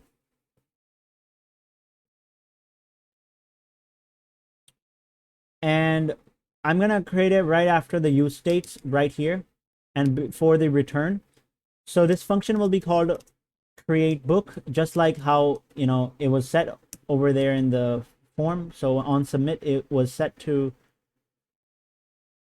so if we look at the form again, it says on submit to create book, and this is a function. So I'm gonna have const create book with lowercase and the parentheses, and you know, this.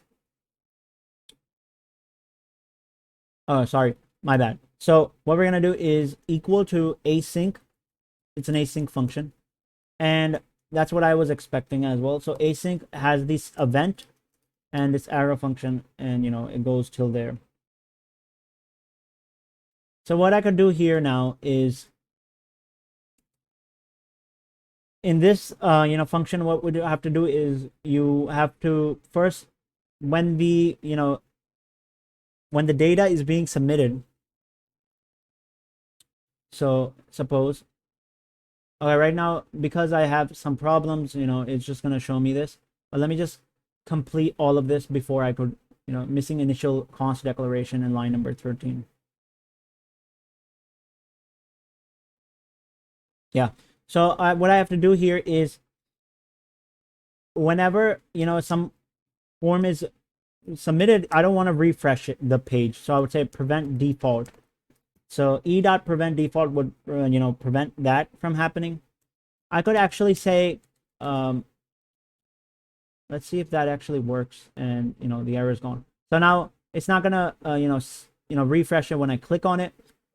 And the next thing that I want to do is I want to show you the data. So console.table, if you do this, you could actually get the title and the slug. Okay.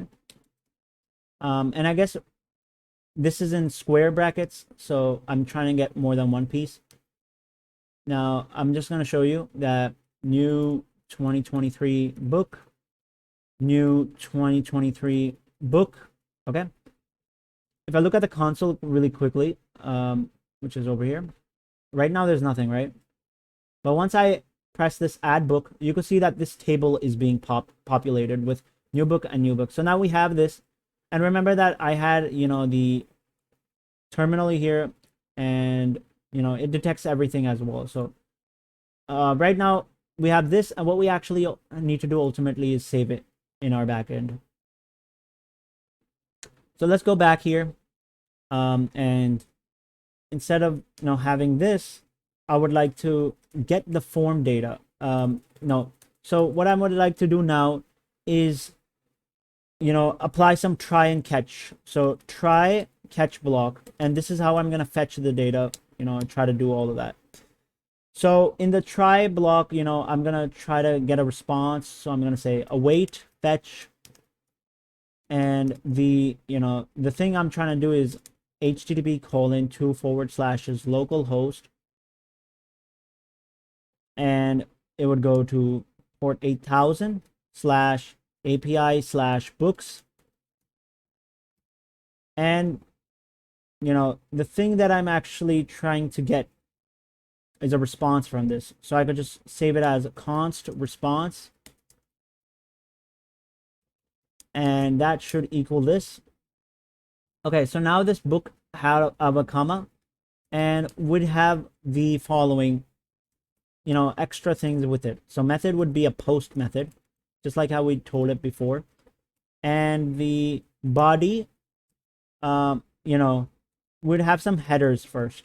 The headers would include the content type. So let's say content -type, and that should equal to the applications /JSON. The other thing that we would need with the headers is the body. And with this body, because we're trying to fetch this data, we'd have to have the JSON.stringify. And here I would like to add in my title as, the title like 2023 new book. But what I'm going to do here is instead of that, I would have, the title that is set in my state. Same goes for my slug. Would go like this. My description, my stars, and my description and other things. So stars, description, and the last one is the category. Right now I'm not looking at the the thumbnail. I'm not looking at the new image. Right now I'm just looking at the things that are easily able to be populated. So right now we're just gonna keep it like this. So let's try and catch. I don't know why I actually put it there, but this thing which is in this part should be not in the catch block, but it should be in the try block right here. Okay. Sorry about that. And if somehow this works, what we could actually do now is just say if the response is okay, we could say the title as null. So set title, set slug as null,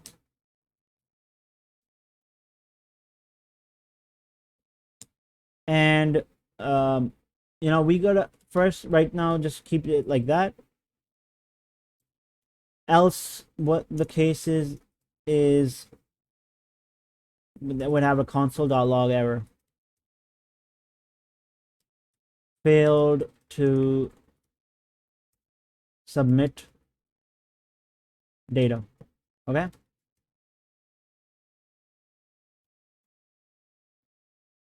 so that's pretty much it. Over here in the console.log, because a console.log error. So that's done with that particular case as well. Right now I don't have all of the use states, so what I could do right now is actually just consider the slug and title, and then I could just uncomment the other ones out, and then I'm gonna add in the use states over here as well, so you don't need to worry. Hopefully this would add my thing, but for me to see if it's actually working, I would actually go to the I would actually first let's add in the other use states, and then I would go to the next part.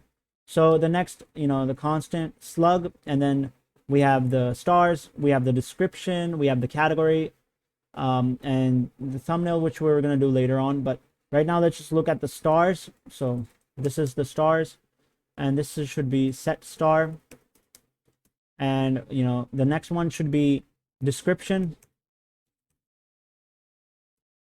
and this should be set description, and the next one should be thumbnail, and that should be set thumbnail.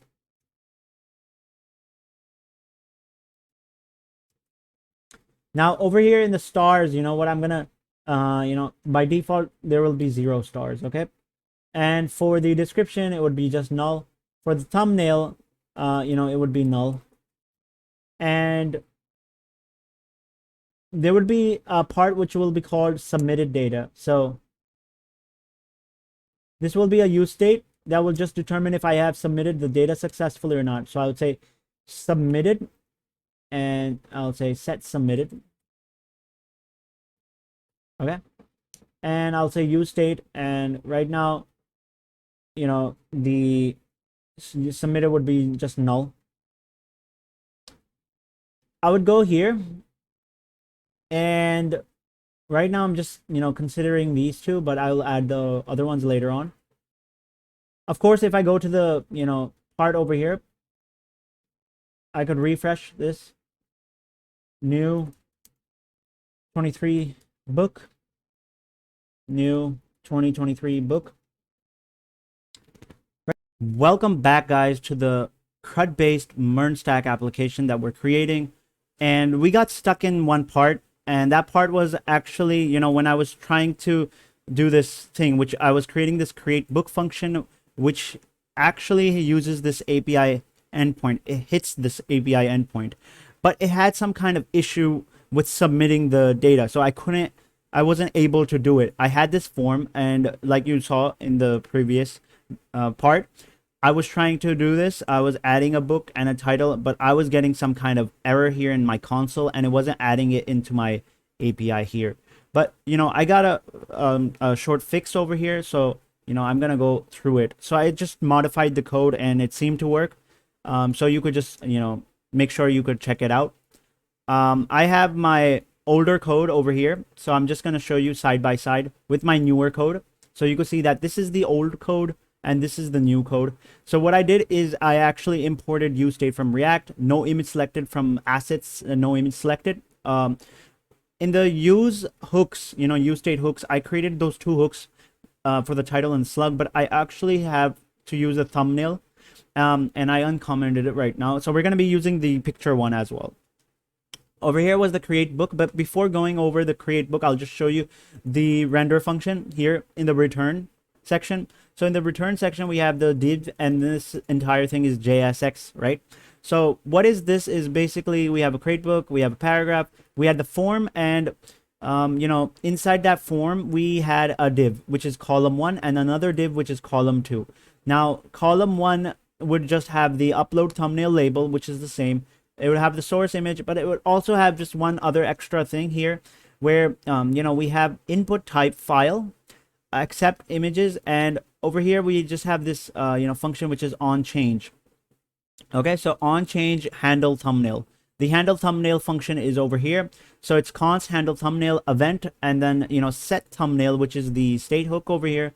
It, instead of null now, it would do it to the file's sub-0. So that means it will change the state. So if we have an image that says let's say logo.png, that means it will just take out the sub-0, which is the logo part, and it will save in the state. Now, what we're going here in the bottom is that I wanted to show you that in the column 2, we had the title, which is almost the same, and the slug. And we'll add in the other things later on, and I have this input, input type submit, where I could actually submit the data.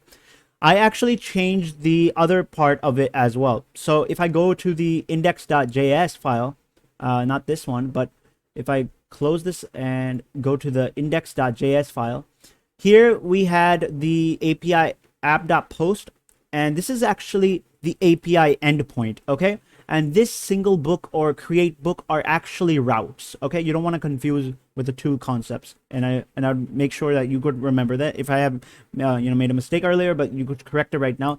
These are routes, createBook.jsx, but these are API endpoints inside of our index.js. So this one .post /API/books upload single thumbnail. We actually added this, and I'll tell you that what we're using is multer. Let me go over that, but we have this upload single thumbnail and async, the same thing. I'm gonna just open up the import one. I guess it's this one. No, it's the same. Let me just this one. So let me just go here. This is the index.js file. So I'll just compare the changes, and you'll just get forward with it. Here we have the which is the middleware, and over here we have the API endpoints. That one, this one is the book slug, and this is the post, which is used to add a book. I don't know why I added creating a route, but it's creating an endpoint. So this is an endpoint, API endpoint as well. Over here, which is the app.post, this is where we have the difference. So essentially we have is API books upload single thumbnail, right? And if I go here, we have the synchronous, but we just had that extra thing here. Make sure you change your code according to this one. So const title slug, and we have required.body. So we're getting the slug and the title from the body, and we also get the thumbnail from the file name. This is going to be done from multer, so just remember required.file name, and we get the thumbnail. Now we create a new book entry with title slug and the thumbnail. So what we do is we create new book, and from book. Now this is our model. Remember that we imported earlier const book require model book. So that you have to match the schema according to it. So title title, this one. Slug will be the slug.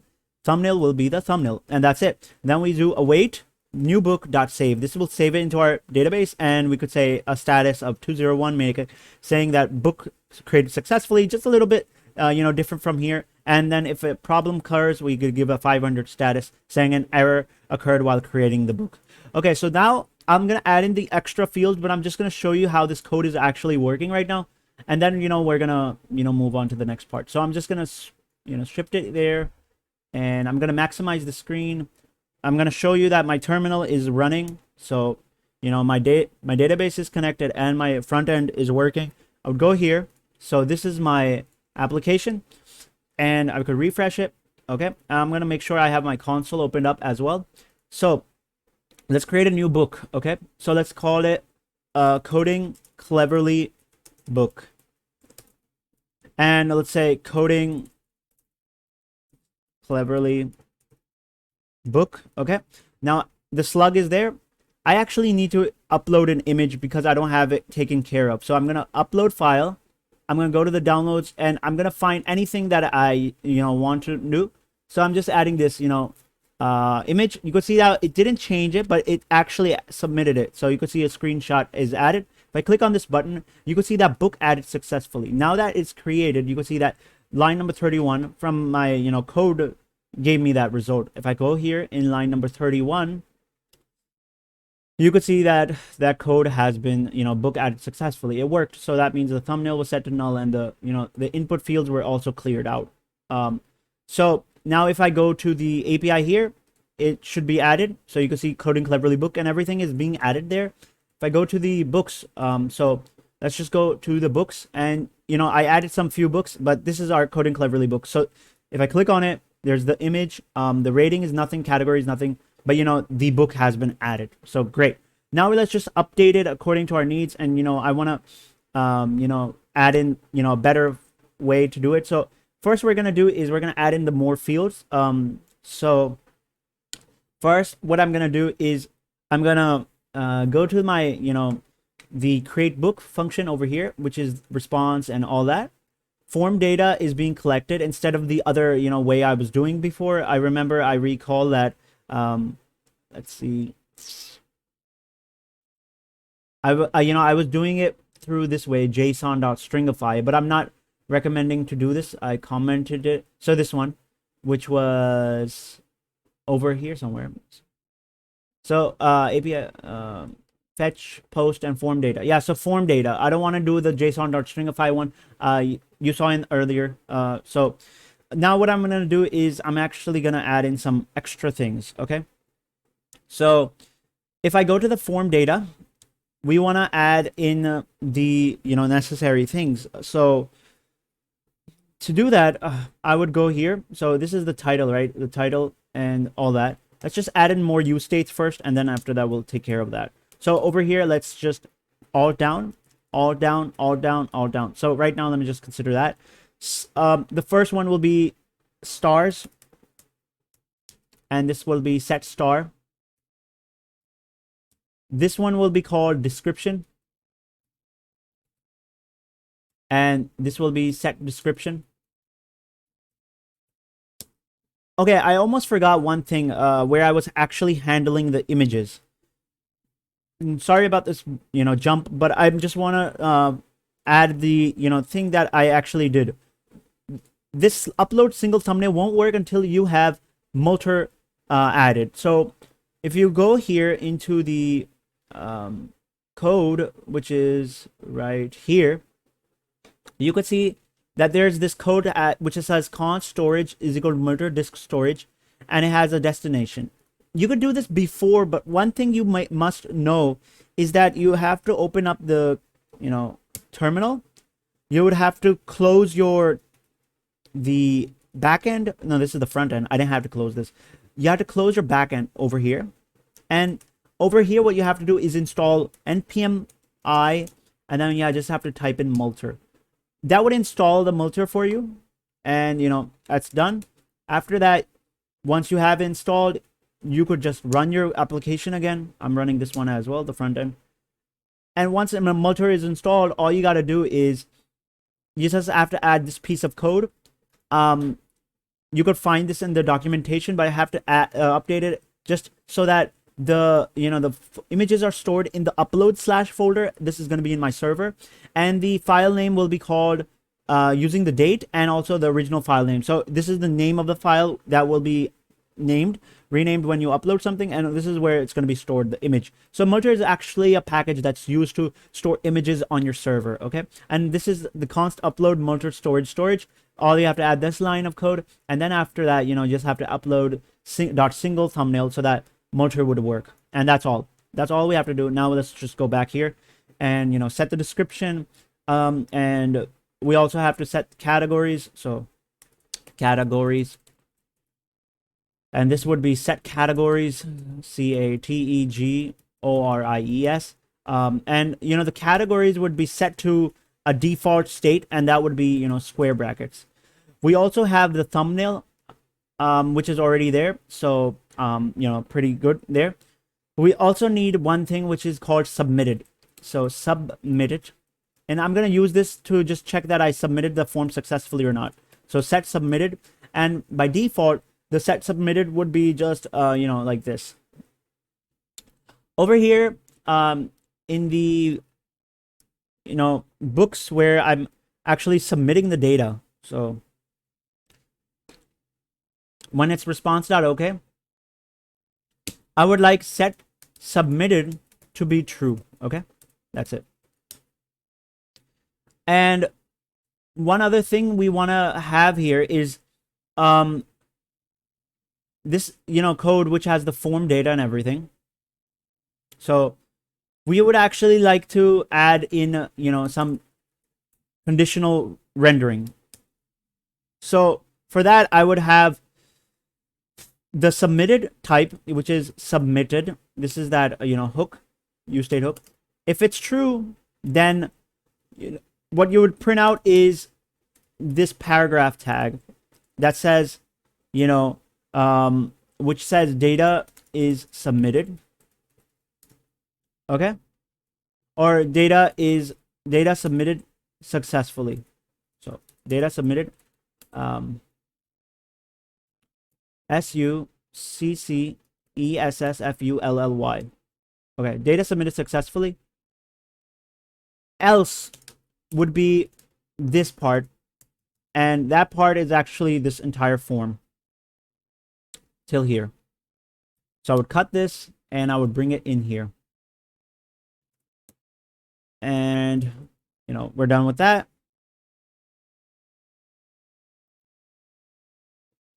Let's just, you know, have all of this done and make sure everything else is set.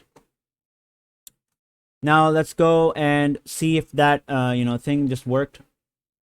I'll just add in, you know, new cat book.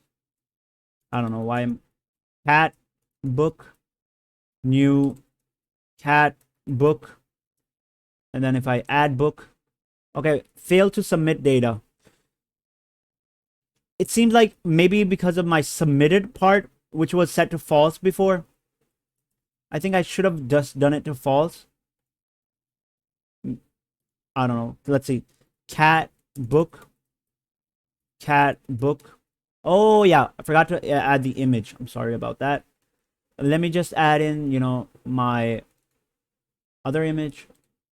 And now it's added, and you can see data submitted successfully.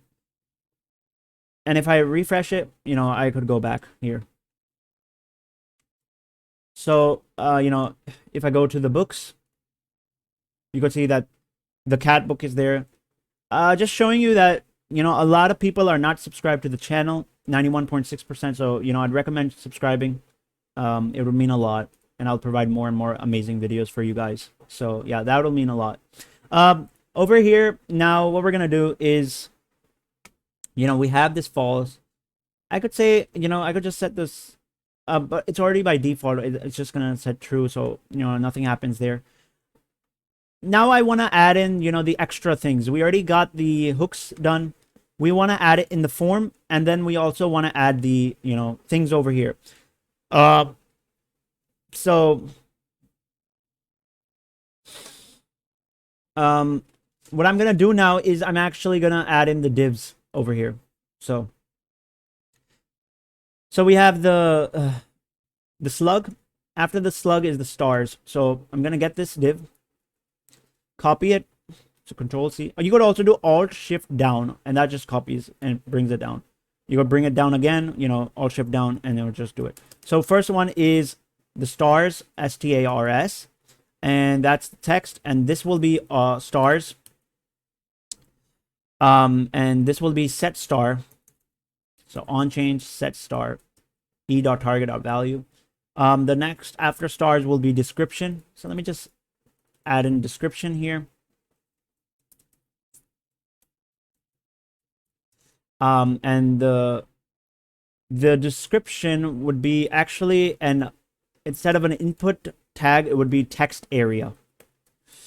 And this would be text.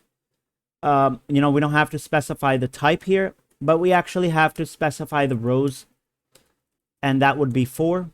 So rows would be 4. Columns would be 40. Just let me just do 50. This is the dimensions. Value would be description, and this is set description, and that would be, you know, just like that. After that, we have the categories, which is the last one. So, you know, just copy this again, just highlight it, Alt, Shift, and down, it would just copy it. And this would be the categories, and I have to make them comma separated. So comma separated, like that. Okay. Now that we have that, we could actually, you know, remove this. We don't need this. It's just an input field. And, you know, the type of this would be, so it's type, and that would be text. Remove this with Control X. The value would be for categories. So I'm going to just double click and just change it like that. Categories. And on change would be set to not this event thing, but I'm just going to create a function here. So that function is going to be called handle category change. Category change. And you know, we're going to have this handle category change function defined up on here on the top. So let's have it after this handle thumbnail change. So let me just have constant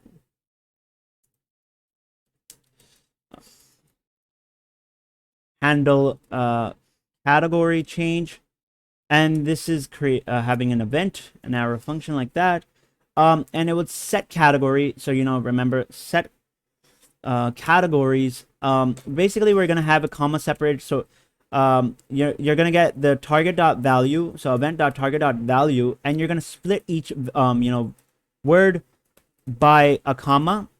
So each word will be separated with a comma, split, and then we're gonna map it using the category.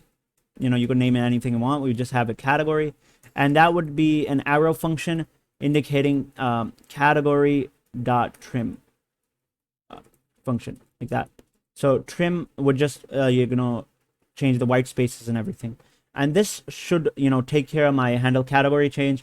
All I gotta do now is inside of this you know, form data, I would have to add in the other essentials like the stars and description. So form data, let's just have it all shipped down like that. So form, so not form data, but this would be stars, and this would be stars. This would be description and description. Then we have categories. So category, actually, it's said like that. And you know, it's categories here. Make sure you you know, have it according to that. Category is actually, you know, where it's being stored in our API, you know, JSON response. So I'm just showing you that over here it's category, so that's why I kept it like that over here, and then the categories would be same here. Okay, so now that this form is complete, you know, we also have this thumbnail, so also added this line. So that's our you know, thumbnail, and you know, we have this form data. We just have to take care of the index.js here, where it does not only handle now the title and slug, but it also handles the other things. So I'm going to the index.js file, and what we're gonna do is we're gonna have the thumbnail. So we have the title, slug, and all that. You know, I'm just gonna uncomment this and, you know, make sure that everything is aligned properly. So what we're gonna do is over here we're gonna say, instead of, you know, require.body, we could just say require.body here. I don't have to do it here. You could actually do it like this: require.body. We have title.slug, stars, you know, something like that is possible. So, but the other way is, you know, just comment this and comment this line, And inside of this new book, what you do is, you just type in the same thing, require dot req dot body, because it's in, and then over here we just have the title. And the same thing goes for the slug, so require dot body dot slug. And then for stars, it would be stars, and we have require dot body dot stars. For stars, for description, we'd have require dot body dot description, description. And for category, require dot body dot category. Actually not semicolons but commas. And the last one would be thumbnail, according to require file dot thumbnail. Just have to paste it there. Okay, so now that we're done this, it should, work, and everything should seem right. So I'm going to the code here.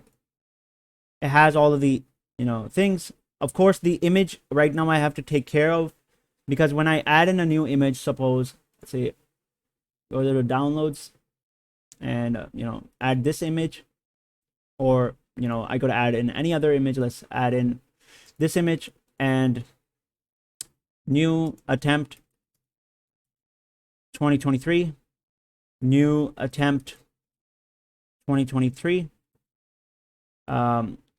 Stars would, let's say, 4. This is a description. Category will say fiction, comma, fantasy. We only have comma separated, so fantasy. And we also have the image. We add it. Book added successfully. We're getting some warnings, so you have to ignore these. But book added successfully. We'll go to the books. And new attempt 2023 has a description, has a rating, has categories, has a title, has the image. But one thing that's missing is, everything seems fine. Yeah, so the thing is, where we got it cleared, I only need one thing, and that thing is, whenever we update a new image, I want that image to appear instead of this no image selected. So for that, I would go to the createBook.jsx file. And over here, on the top where we had the no image selected, that's perfect. But over here, when we have a, we have to create a state where actually it manages the state for the image. So that state would be called image set image. This would be use is equal to use state. And, first it would just have no image selected on it. And then after that, it could change up according to its needs. We'll have to go here into the code, and over here where you could see the image, it should be over here, so over here we have no image selected, right? I'll just put it as, instead of source having the same thing, I'll just put in the use state hook. So now it's handling that. But one thing that I have to do is handle thumbnail change. It does that for the input type, which has the on change, which has the, first it has the image source and that, but in the input we have the file, we have the accept, and we have the on change. The on change has the handle thumbnail change. But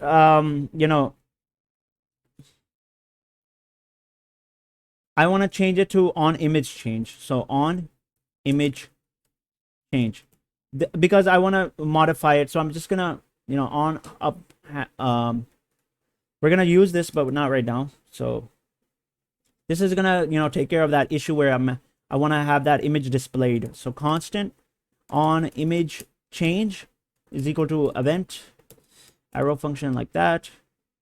What's gonna happen is that we're gonna check if the event dot target dot files and the ampersand and the e.target.files sub 0, if they're all valid. That's all I'm asking here. So if I'm the the images are valid, what we're doing is we're going to set the image to that specific URL of the create object URL, and we have e.target.value files, and we have that sub 0, and that would be saved, and that would just show the image. You would have the set thumbnail, you could see over here, would also carry the same thing. So essentially would have the set thumbnail would be e.target.values, so that it would be saved there as well. So I don't have to use this function anymore. I actually added that functionality within this function on image change, and it should do the job. So refresh. If I upload an image, let's say this one, it uploads the image. So now it's done, and it would do it accordingly. So new.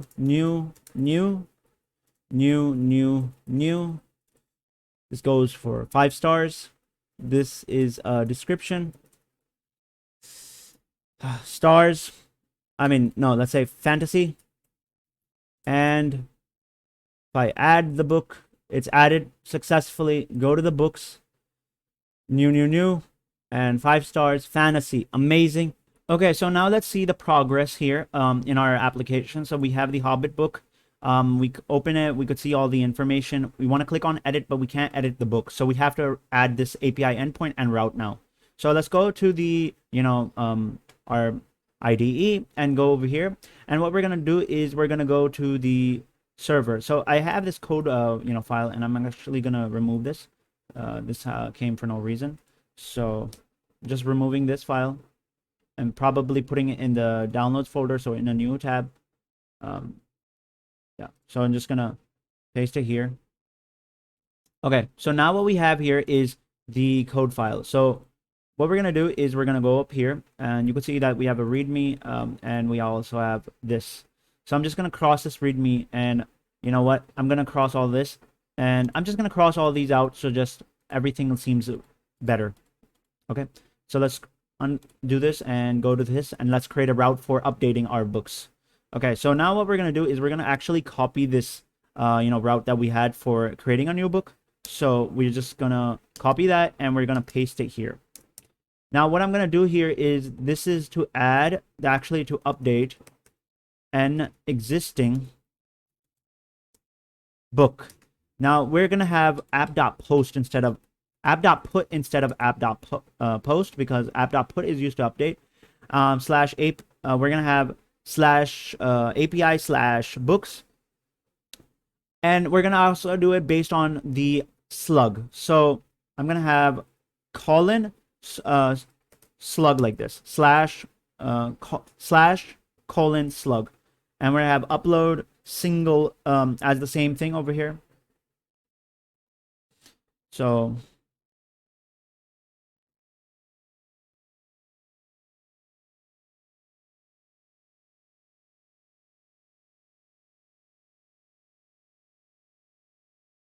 let's do that one more time, I guess.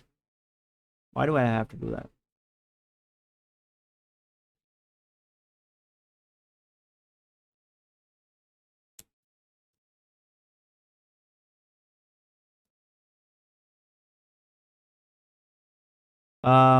Restarting again. Okay, restarting again.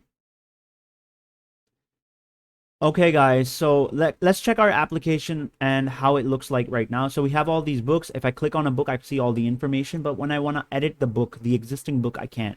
So I'm trying to edit it based on the slug. So you can see the Hobbit is the slug, and I want to edit it based on it. So I have to create an API endpoint and a route for it. Let's go to the index.js file. Over here, you had this app.post, right, to add a new book. But we're going to actually use this to create a new API endpoint to update our existing book. So we're going to copy that and paste it over here. And this is going to be to update an existing book. Now we're gonna have this app.put, because that's the command, and /API/books is all fine. Upload.single thumbnail is okay. Async request and response is okay. Now we're gonna have is, instead of create new book, we're gonna have we're gonna have this removed. So this stuff removed, new book, and I'm just gonna have this like so. But before getting all of this, I'm gonna have this as update book instead of new book. But before all of this, this is an object. I actually have to update based on something. If I look into my API, you can see that one unique thing is the ID. You can see that this is unique from all the others. So we could use that ID. So what I could do here is I could grab the ID by putting in a variable, say book ID, and have that as request.body.bookid. Okay. Now what we're gonna do is we have this update book, and this is gonna update the title for us with our slug and stars description category. But one thing we have to make sure is that it won't be able to update the thumbnail right now. I'll show you the reason behind that, because we already have an existing thumbnail. And look, so if I go here to my books, so when I want to update a book, I suppose the thumbnail will be present by default. I don't want to make sure that whenever you update, you have to change the thumbnail. So suppose people just want to update only the things over here, not the thumbnail. So you could leave it like if it doesn't want to be updated, so just leave it as it is. By default, it would be in the existing old thumbnail. And if you want to update it, it will be changed to a new one. So for that kind of command, I would actually put it over here after this object that we created, which is the update book object. So what we're gonna do is, if the request dot file is a new request, right? So if a new request for a new thumbnail comes, then we'll update the thumbnail. Otherwise, we'll just leave the thumbnail as it is. So update update book, which is our, and we're just gonna say thumbnail. So this is our object is equal to. Now you can see that thumbnail colon request. I had this cut. I'm just gonna remove that, and this is our our code now. So this is what's gonna happen over here. If you can see properly, what we have here is, right after this object, we want to make sure that this try goes till here and catch goes there.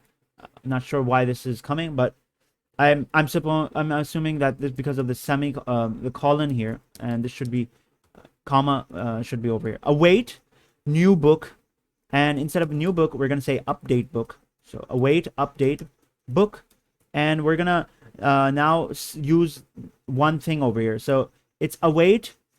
This is our new object, but actually what we have to do is we have to save the book object. So we're saying await book, which is our model, and now we're gonna save it, but update.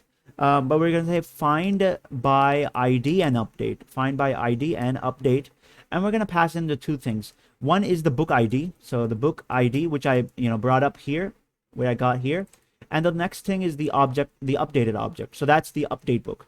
So update book, like that. Okay, so that's pretty much it. And then we say update book updated successfully, and an error occurred while updating the book. So just changing it. Okay, so our API endpoint is done. All we got to do now is create a route for this. So now what we're going to do is we're going to go here into our client. We're going to go to the source folder. We're going to go to the routes folder. We're going to go to the books folder, and we're going to create a new edit book route. So I'm going to call it editBook.jsx. This is our new route. We could use RFCE, React Functional Component. Edit book, seems good. I could just put anything over here. But one thing I have to make sure that this is appearing is, I'm going to put some text here, and I'm going to have to connect it with my app.jsx. So over here, you can see that there is the create book. I'm just going to copy that and make this as edit book. So edit book, and this should be capital just to follow the convention. And over here, we're going to have the edit book route over here. So the edit book, but it's going to be based on the slug. So I'm going to put it like that, and edit book should be like this. This is our edit book function, And, you know, we have the edit book here and the edit book over here. One thing that I want to, you know, do is actually copy the create book stuff and bring it over there. But before that, let me just see if that edit book actually, you know, works. So if I go click on the edit book, you can see that the slug is appearing on the top, and there's a hello text here, and we're going to modify it so that we have all the form fields. And I remember that we had it all in this, you know, create book. So I'm just going to copy this entire thing and paste it here. Just going to change it from create book to edit book here. So, you know, we're going to say edit book here, just using caps because it's camel case, because it's a convention. Edit book over here. So you can see over here, you know, it was a convention there as well. Now over here, I'm going to do one other thing is I'm going to make sure that the heading, which has, let's see, the heading is going to be over here where there's a create book. I'm going to change it to edit book. Now let's see, you know, how it looks like. Now you can see that this is create book, but I refresh it and now it says edit book. This is the edit book and the Hobbit. So I want to populate the values here. For stars, it should be 0, but you know, the other things should have their own values. So to get this all, you know, there, what we're going to do is, first of all, we're going to go up here and, you know, where the stars is, I'm going to change it to 0. But I actually want it, you know, rendered from my database. So what I'm going to do now is I'm going to use, you know, some of the important things that I need for this to work. So first is a use effect here. And I also need React. So I'll import it here, import React, and then comma this. I also need the, you know, params so that I could capture the slug, and then I could update and find my book accordingly, and then, you know, update the fields. So I could use the link that's going to be useful from the React router DOM. I'll use params because I want to capture the params from the URL from React router DOM. So React router DOM, and that's it. Now what we're going to do here is we have to basically capture the you know, URL. So I'm gonna go here in the edit function, and over here I'm gonna create a URL slug, and that is gonna essentially be from use params. Okay, this is gonna be from my URL, so I'm gonna try to get the URL slug. If you want to know, this is actually the URL slug, and I'm trying to put it in my URL slug by, you know, using this function. Now, one other thing that I have to assign is my base URL, and, you know, we're all familiar with the base URL. That is pretty much, you know, our local host. So, you know, I'm gonna get this and put it in backticks. So backticks, put the URL slug, and what I want to do now is I want to put the $sign and the squiggly brackets here, and, you know, put in the use params, actually URL slug. So one thing you're gonna notice here is that if I console.log this, let's suppose I console.log it, you know, somewhere here after the image. So I'll show you one thing. Console.log base URL. If I, you know, console.log this, because it's just URL slug, you'll see that if I inspect console, you'll see that I have slash API slash books, but I don't have the slug for the book. I only have an object. It's because I have to go one more step down and have dot slug inside. So if I do dot slug, now you could see that, you know, the Hobbit would appear here. So, you know, that's that. The, you know, I would just comment this. I don't need this anymore. And, you know, that's pretty much how the base URL would actually work. Now, to fetch the data based on our URL slug and populate the fields, what I'm going to do is I'm going to create a fetch function. So it's going to be called fetch data function. That's going to do all of this for me. So after the image, you know, which is right here, I'm going to, you know, make sure I have the fetch. So I'm going to remove this. I'm going to bring this up here, which is the thumbnail. And we're over here in the, you know, before the create book function, we're going to have the, you know, the fetch function. So it's going to be const fetch, fetch, fetch data. And fetch data will have an asynchronous, A, S, Y, and C. Asynchronous, and it would have these parameters, and I would have a semicolon here. Inside we have a try catch. So let's have a try and catch here. Okay, so what I'm gonna do before is I'm gonna try to let me just have this a little over here, B, and make this a little bigger. Okay, so what I'm gonna do in this is I'm gonna try to hit that API endpoint, and to hit that API endpoint, I'm gonna have to use the await fetch, and inside this I would put in the base URL, which is actually the API endpoint where I actually have the book. So I'm gonna put it inside a variable we'll call const response. Okay, now what's gonna happen is that this is gonna check if that response is valid or not, just like how we've been doing it earlier. If that response is not valid, so response is not valid, so what we could do is we could throw out an error and say throw new error, and we say failed to fetch data, and after that, if we get the data, great. So we could have response dot JSON. So we just convert that into JSON. I'll have to put in a wait here, and I'll put this in a const data here, and now it would have all the fields for us, like data dot title for our title and all that. So I would use my use states here, which I have title, slug, stars, description, and all these set. You could see over here in my input fields over here as well, I'm using my value as my use state. So I'm going to use that to populate my value here. So I'm going to say set title to this data dot title, and I'm just going to use the same thing for my other things. But let's just see if this comes in action. Okay, so sometimes if it doesn't work, so what we'll do is catch the error, and you could just console.log it if you want.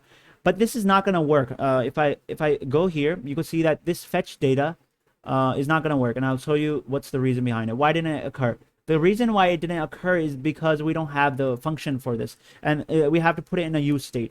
So in a use effect. So I'm gonna put it in a use effect like this. And I'm going to call the fetch data function here. Fetch data.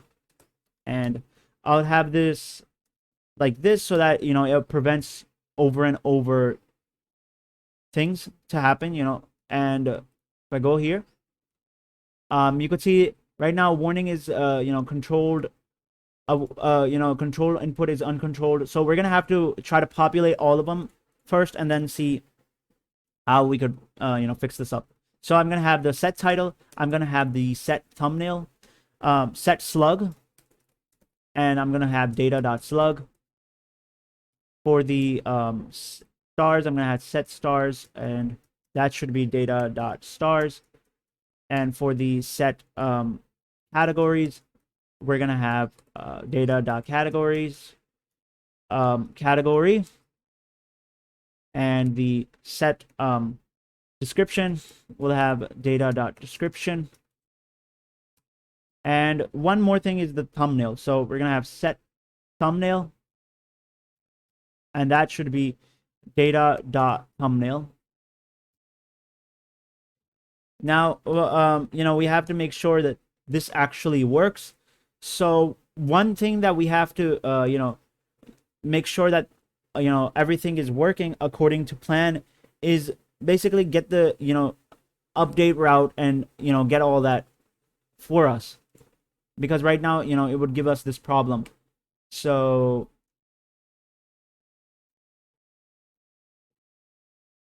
what I'm going to do now is I'm going to go here to the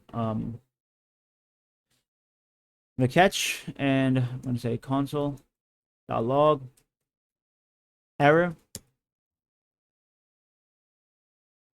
Okay, set stars is not defined at fetch data. Set stars is not defined. So if I go here in 43 line, maybe it's not set stars, but set star. Okay.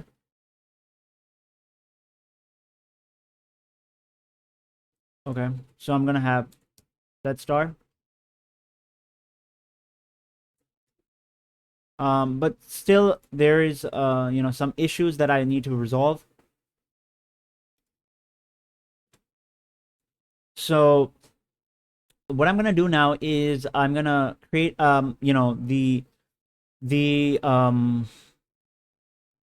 the ID over here. So up above on the top, you'd have a book ID that's being used to update the books as well. So I'm gonna go here, and I'm gonna have const book ID, and we have set book ID, and we have use state, and like that. Okay, so this is our book ID, and we're gonna use it in our our set function over here as well. So that the API, which is over here in the index.js file, let me just open it up, so that this would know that we're getting a book ID here. So that's why I'm set book ID to the data dot underscore ID, and that is basically the ID you would see over here, this one, underscore ID. And now what I'm gonna do is I'm gonna append it with my form over here. So we have form.data, and what we're gonna do is we're gonna have a new form data here, and that is append the book ID, and we're just gonna put the book ID use state there, and that should do the thing. Also, this thumbnail is not gonna always be updated. We're gonna have a condition set here, so we're not gonna append it here. So I'm gonna have a condition where it's gonna see if we have a new thumbnail, then we can see then we can see it. Otherwise, we'll just leave the existing thumbnail and it would appear like that. So if the thumbnail is new, then would have the form data being sent to it of the thumbnail, and the thumbnail should appear like that. Otherwise, you won't have it like that. So that's pretty much it. Over here, instead of put, we'll have post. We'll have put because we're updating the the ID and all that. So everything else goes fine like that. Set thumbnail would have that to nothing here. So I'm just gonna comment this out. Set submitted to true, and hopefully this could do something. Okay, so still we have this problem, and I'm still looking for the solution for this. But one other thing that we might have here is the image. The image is basically over here. So it's basically using this current image. So what I want to do is I want to change this up and have a conditional here. So the conditional would be after this upload thumbnail, and it would check the image. So it would say if the image, so image is true. If it's true, what we're gonna do is we're gonna throw in some paragraph tag, or we're just actually not gonna throw in some paragraph tags, but we're gonna have this tag over here, and this is gonna be in backticks now, because I'm actually gonna change this with $, and it's gonna modify according to whatever the image is set. Initially, what you'd see that the image would be set to this null, no image selected, but I'll just keep it as null. So it would be there. But if for instance the image is not selected, what you're gonna do is you're gonna put in this tag over there. So what happens now is we have the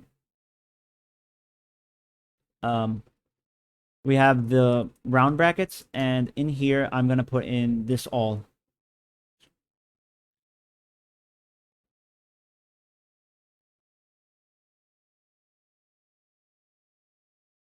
So I'm just gonna put this input field right there. Actually, only this, because it's only the image. The input, you could just leave it outwards, so you basically don't need that. Cross that and paste it here. And I'm gonna fix this up with the formatting, but right now what we're gonna do is the the source would be backticks, and it would be http://localhost port 8000 /uploads $, and would have the thumbnail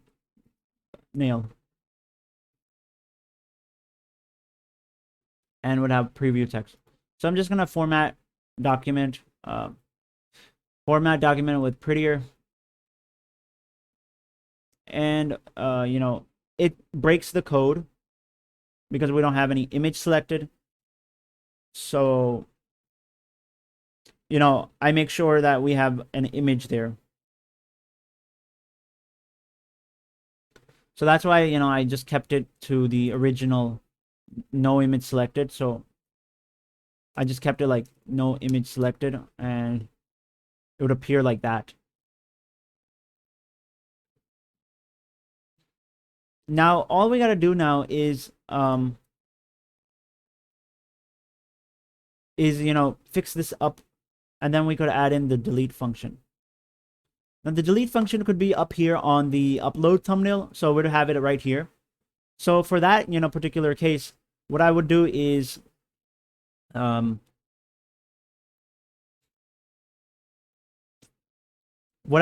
actually create another index.js, and over here I would go and add another endpoint here. So let's do the delete now, and we'll go back to the update and see if we could finalize it and everything. So the delete one is pretty simple. All we're gonna do is we're gonna say app.delete, and we're gonna have /API/books/ the ID of the book, and that's how we're gonna delete it. It's an asynchronous function, so we're gonna say async, sync, and then we have request and response, and there you go. And we have a constant book ID, and we're basically getting it from the request dot params, and we're getting the ID from there, the book ID. We're gonna try to use the delete functionality, so we're gonna use a try and catch block. Try catch, and in the try we're gonna say await book.delete1, and that should include the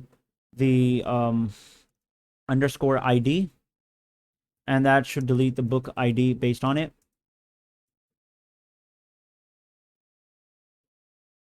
like that. And then we have response.json, and we'll say a book deleted, and we could just put a plus and say request.body.book ID, so that we know which book is deleted. We could also have a catch, and over here we could just say response.json, and you could say response.error, or JSON, whatever, and just say error. So pretty much that's it. Now all we're gonna do is we're gonna go to the edit book, and you could see over here after the head one and paragraph, what we have is a button. We could have a button. So I'm gonna put a button there.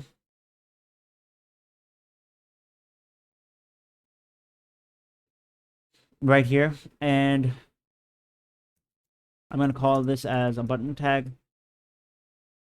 Button on click would take it to a function which it will be called remove item or remove book, and class name for this button is delete. Add some specialized styling, and it will be called delete book. Of course it won't show because the function isn't defined, so I would have to define the function here. So the the remove book function would be pretty simple. All we got to do is we have const remove book, and it's an async it has an event, so event, and it's gonna prevent the defaults from happening, reloading and everything. And we're gonna have a try and catch block just as the usual. And what we're gonna do is we're gonna have response, and what's gonna happen is we're gonna have the await. We're gonna wait for the fetch request to go in, and try to delete that book. So we'll fetch it with that same URL, which is, you already know. So the URL is HTTP colon, I think I have it somewhere. So this one. And we'll have the book ID, because we already have that use state there. One other thing that we have to do here is we have to match in the method. So this would be a semicolon here, but the method here would be the deleting method. So we'd have that as delete, and if that response is okay,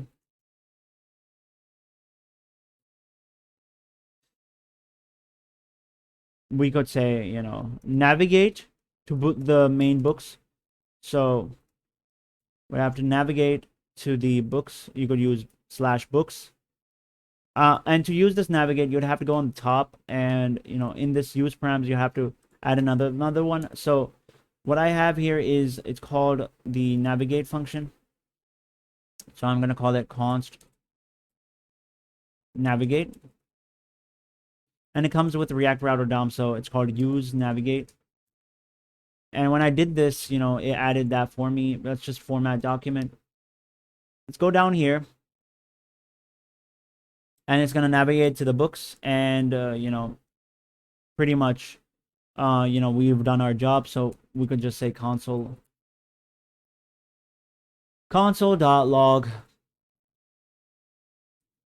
and we could just say book removed. Else we could just throw in console.error, and we could say error. And this should remove our book from the database. Go here. You had this Hobbit, but I'm just gonna go here into the other ones. Let's go in this other one, new cat. Let's see if this edit works. So if I delete it, the new cat should be gone, but there's actually an undefined problem with my uploads folder, and there's a problem where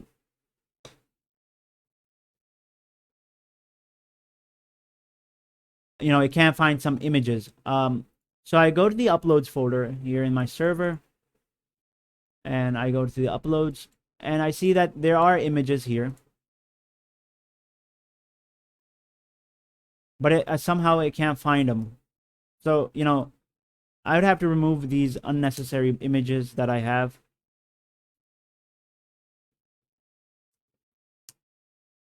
And refresh it. I don't know why this always appears. Now there's a lot of missing images. The possibility here is we could just remove them.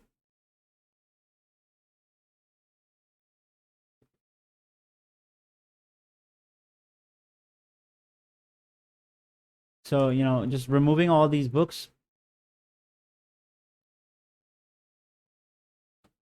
There seems to be a 404 problem here with all these ping images, get, and also there's an undefined folders. For some reason, I don't know, but it can't find the folders. So I'm gonna go to the index.js, see if my API is over there. It's according to that, it's touching the uploads folder. So no, it shouldn't be a problem here. Express.static uploads. I go to the the storage place and see over here. So it's multi-disk storage, destination, and null uploads, file name, function, require file, and unique. Okay, so actually what we're having a problem here is the creation of the image. So what I'm gonna do is I'm gonna put in this code that's gonna create an image based on some specific things. we're gonna have upload multer storage dot storage. That is perfect over here. Upload you know, when we're adding a new book, we're gonna make sure we have upload dot single thumbnail, and we make sure we have that upload dot single thumbnail when we have it updated. Other than that, you know, we're good to go, I guess. You know, and it should align properly. Okay, so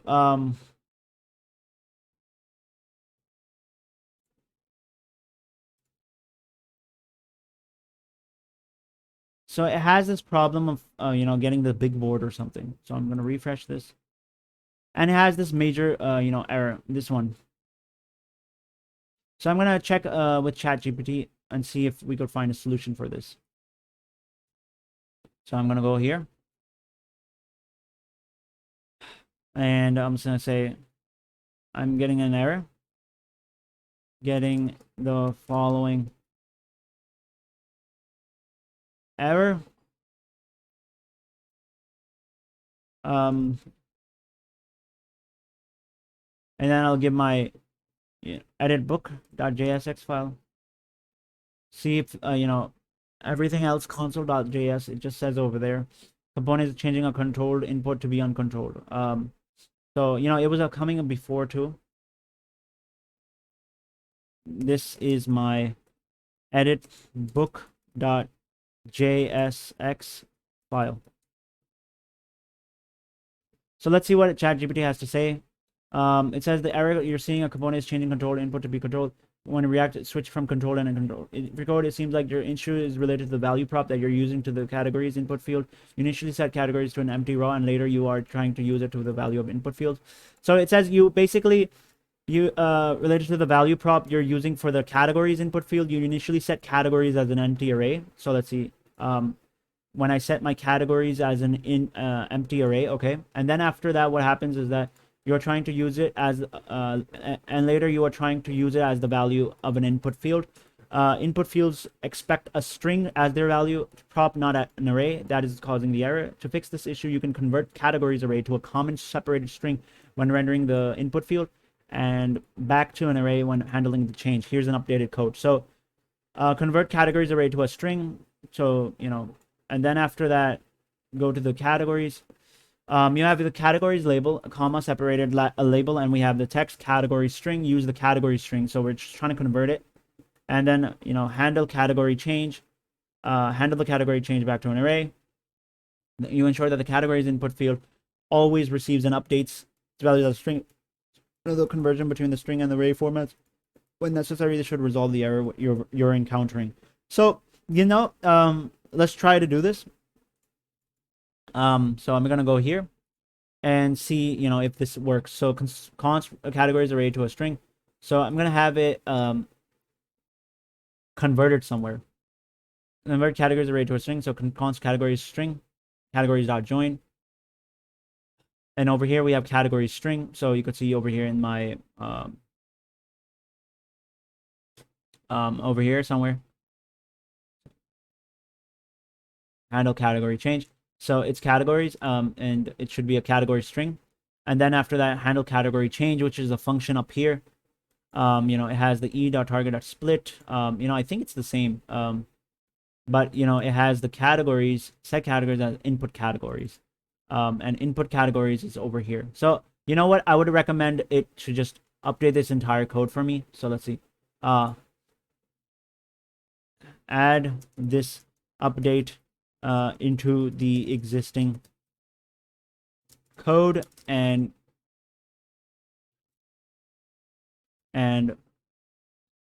give it here so that I can copy and paste it. Okay, so let's see if it writes it. So it goes from the top and it would add all of this. You can see over here that we have the categories, and it's an empty array. But what happens is, I was thinking, where would it be converted? So you could see that it's all is happening well over here. But the problem, you know, comes when we want to change it. So if thumbnail, you know, it's all okay over here. And it actually did it. I've made up the comments where I made the changes related to the handling the categories input field. You can copy and paste the code into your edit field. So I think that sounds, good. So what I'm now going to do is, going to the edit book and just seeing updates here and, see any other updates. So description and title and thumbnails over there. And actually the thumbnail was set to null. And over there as well, it's set to null. But I'm trying to find the comment, where it was added. So over here, this is which function? Remove book. After that, we have this category string. So we can convert categories array to a string. So categories.join just converts it into a string. And then after that, we could just place it in here. So in this portion, we have use the category string here. And then the handle change, would go over here. Handle change category, and it would just do it. Hopefully this should solve my problem. So I'm going here and edit book and paste it. And now I have consider adding an error boundary to your tree to customize error handling behavior. Can I read properties? 1 minute. Now we have another one. It says over here in the React, can I read properties of undefined join edit book with render with hooks. So I'm just gonna copy this now. So what I think is, okay guys, so that error that I had. So let's suppose if I have this book and I wanted to edit it. Now I have all of these being populated, and also the images being appeared. There was a reason why I was facing this error. First, the no image selected, I added, I had no image selected in it. So whenever the use effect hook was happening, it was just rendering my no image selected. So that's why it was appearing this. So you just had to keep it, like this. The other major issue was that whenever I had this data, I forgot to console.log. This is one of the most basic things in development. Whenever you have something, you have to console.log it, because look, check this out. If I console.log the data and show you how it looks like right now, so console right now, you're going to see that it's not going to show anything. And also you could see that it's a list. It's a list of objects.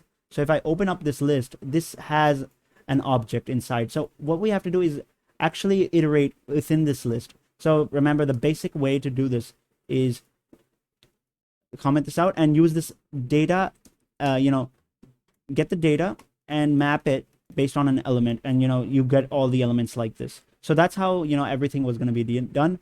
The the thumbnail was already like that, so nothing else happened. The delete and every functionality would work. So now let's just test all of this in action. So let me go here. Everything seems fine over here. So what I'm going to do is I'm going to go to the books. I'm going to go in these, these stuff, and I'm going to go to the edit, and I'm going to delete it. So this should delete it. So you can see now, let's delete the cat book. So, edit, delete, and, and let's delete this new thing. So edit and delete. So, okay, so that thing is fine. Let's also add a new book. So let's add a new book, and let's give an image to it. I'm going to give this cat image. I'll say title for this is a new cat in the hat book. I'll say cat in the hat. Okay. And we'll give it, let's say 5 stars. Description. This is a sample description of our book. Okay. And after that, let's have some categories. Let's have fantasy. Okay. And I have the image selected and everything. Now, if I add book, the data submitted successfully. Now, if I go to the books, you'd see that my cat in the hat book is there. I could edit the book. So one thing I wanted to do is add book. Instead of that, if we go to the edit book and see the button over here, we'll say update book. Okay, so that just looks better. So, you know, update book, and let's see, we could change the image if we want. So I could say new, or let's say updated. Candy hat stars, let's give it a 4. Say something. Okay, and fantasy, let's give it, you know, the same image, so it's another one. And update. So now that we have it, we go there and you can see it's updated. The updated text, the rating went to 4. It's you know, something. You could actually edit it and change it to any image you like. So like I put this one image, I could update it, and you know, it's updated. If I go to the books, you could see now it's updated like this. I could now delete this book as well. So edit and delete book, and you know, now it's gone. Thank you so much, guys, for watching the whole way through. Now we're gonna deploy this app. So to deploy this, I'm gonna use Vercel. Let's go here, and what I'm gonna do is I'm gonna go to Vercel.com, and I'm gonna make sure I have my, you know, GitHub repo updated. So make sure that you already have this in a GitHub repo. So I'm gonna git commit, git add, git commit -m fixed issues, and git push. Now what we're gonna do is we're first gonna view the repo. So I'll show you, the repo is going to be over here in your GitHub profile. So github.com, make sure it's uploaded. So this is my GitHub repo. And if I go to the repositories folder, we have this book project prac. This is my repo where all of my code is. What I'm going to do is make sure I know this link, and you know, it has this client and server folders. What you have to do is you have to go to vercel.com, create an account, and go to the project.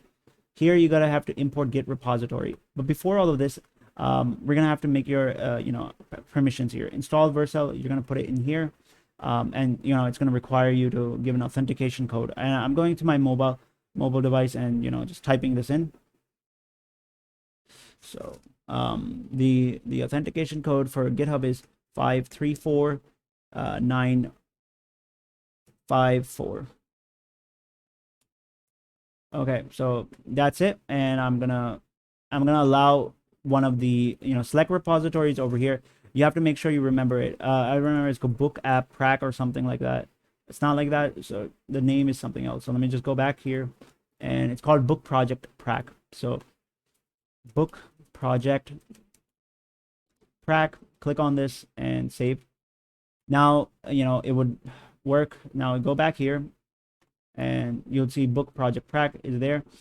One thing you have to do right now is make sure you have one file configured. Now I'm gonna use a I'm gonna go to GitHub. I'm also gonna go to the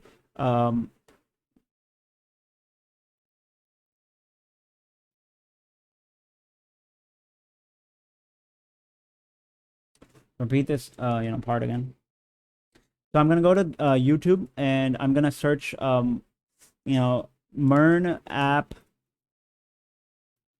deploy on Vercel for free. Okay, so I remember there was one really nice video. I just want to see if I could find it. So I think it's this one. So here I have a completed MERN project and push it to GitHub. So we're just gonna make it we really have fast. and hats on to this guy who, you know, tells everything. So you make sure you have your MongoDB you know, set up everything. So then you have these .env variables. So you know what we're gonna have is we're just gonna have the token secret, and we don't even need all these. All we gotta do is we have to need the port and the you know, the env. So if I go over to my env,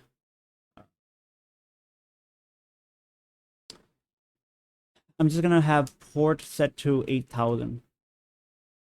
And you're gonna use all of this stuff, and remember, I'm gonna remove it, so you know, there's no use. So after that, what we're gonna do is he's gonna go to GitHub. You're gonna have to select a repository. You know, you're gonna check the other API framework present, and you're gonna put the server, and you're gonna put in the token secret. So what he's doing is putting the MongoDB URL, and he's gonna put it there. He's gonna put all of this inside of this and add, and then he's gonna go and put the port. So he's gonna have the port. Okay, so actually he didn't put the port at all. So let's see what he does. So he just put the MongoDB URL. After that, you can skip port. You don't need port, token secret, and your random secret. So, you know, let's just add a token secret as well. So, your random secret. So I'm just to be in case that you don't have any issues. So, token. Let me just add it here. Token secret. I don't know. It's secret. And then we have your secret, your token secret. Let me just verify if this is actually the way it went. So, token underscore secret, your random secret. So, token underscore your random secret. I believe secret spelling is correct to SECRET. You can skip port. Okay, and then, you know, he puts that in. Base URL for TMDBD. I don't need this because this is like a movie database or something. And I don't need the key for the TNBT because that's also from movie database. So we don't need any of that, and he's just going to deploy it. Then, so then click it. Okay, now go to your project, to server page.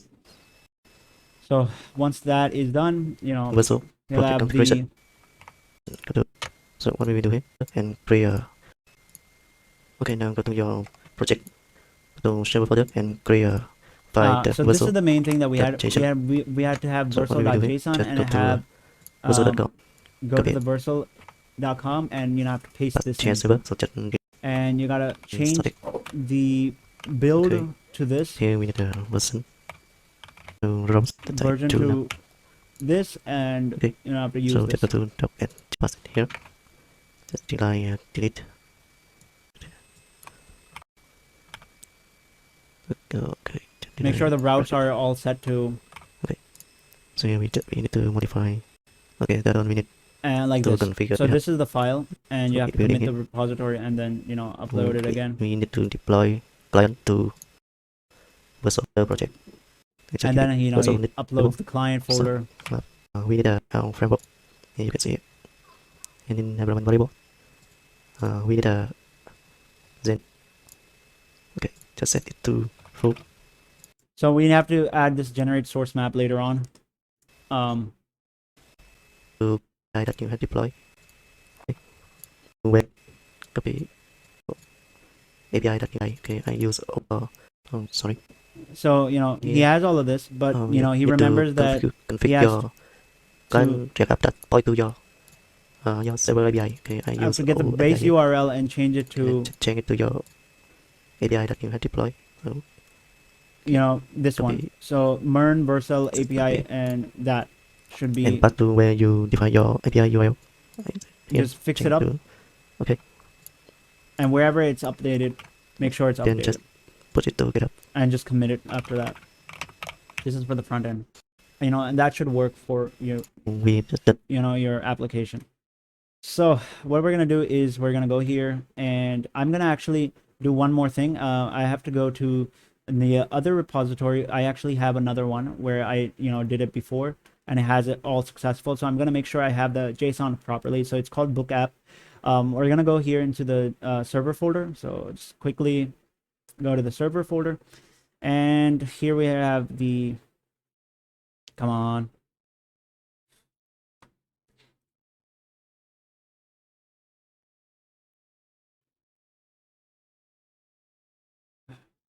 Okay, so the server folder, we have the Vercel.json file, and this is the file that we need to copy. So I'm just going to copy this and put it in my server folder. So over here, go to the server folder and just create a new file. You know, just click on server and add a new file called Vercel.json and paste this thing in. Make sure you copy it. I have to charge my laptop, so just a second. Okay, so my laptop's being charged. Yeah, you could see me This is being recorded. Okay. Anyways, we have all of that now configured. We could now deploy it. So let's go to the vercel.com.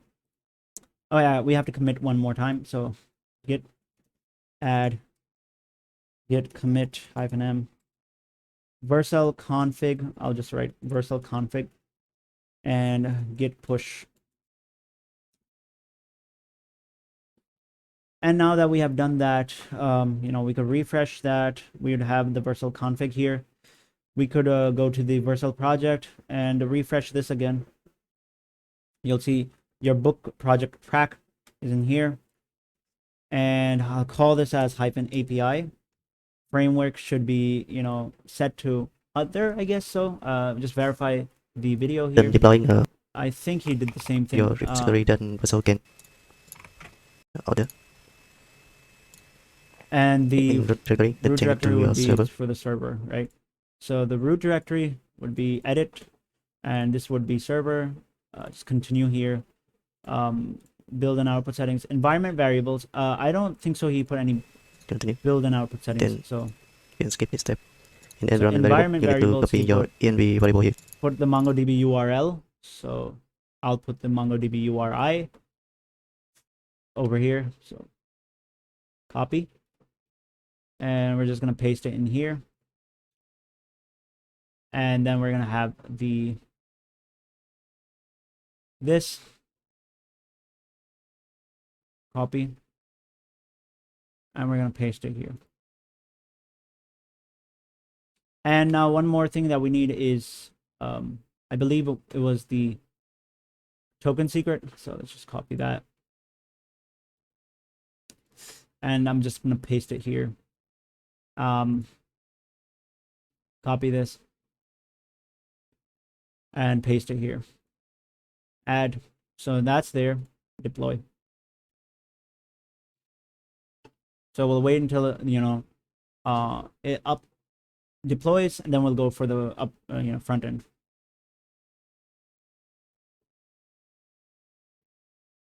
So you could see over here, it's deployed. You could continue to dashboard, and you could see over here, this is your domain. If I go to /API/books, it would give me all the books, right? But one thing that we have to do is you have to get this URL, this one, book, and just copy it and make sure you have it in your client folders. So in the client folders you have source and routes and book. So about, let's see if about, no. So about doesn't use. In the book, I know it majorly uses the, instead of the localhost now, you're going to paste in this one and make sure that it's updated everywhere. So over here as well, I could have put in an environment variable. That's why it would have been better. Make sure it's updated here as well. So you could just verify it with my other GitHub repository, which I created earlier, which is, I think, over here. So server, let's go to the client folder, and over here in the source folder we have the routes, we have the book. You could see over here I still have localhost, and also localhost here as well. Nothing happened here. Localhost, and in the edit book, localhost, single book. Okay, so it seems like it didn't happen there. So maybe I could just leave it now, not do it. So just leave it like this, and let's just see if things go out well or not. So if not, then I'm gonna have to do it again. So just gonna go here in my Vercel deployment. I'm gonna have to add in another project. So that's done, right? So we're going to make sure we know this one. This is our URL. We're going to the dashboard again, and we're gonna add a new project. Why did I click on domain? So project. We're gonna click on project prac, and this is gonna be called just the client side, or just a client, CLIENT. Again, framework would be other. Make sure, I think it's the same. Rồi import, and in example you just need to read it to your client React. Also need visual can auto detect our framework. Here you can see it.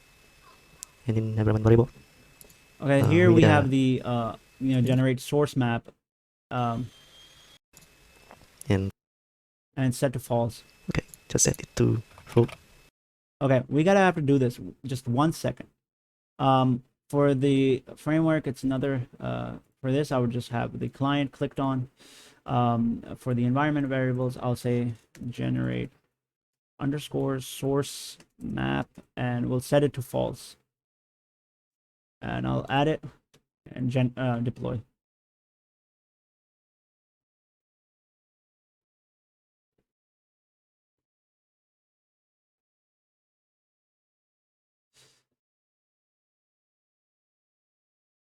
So now that we have our Vercel project there, it says there, we go here.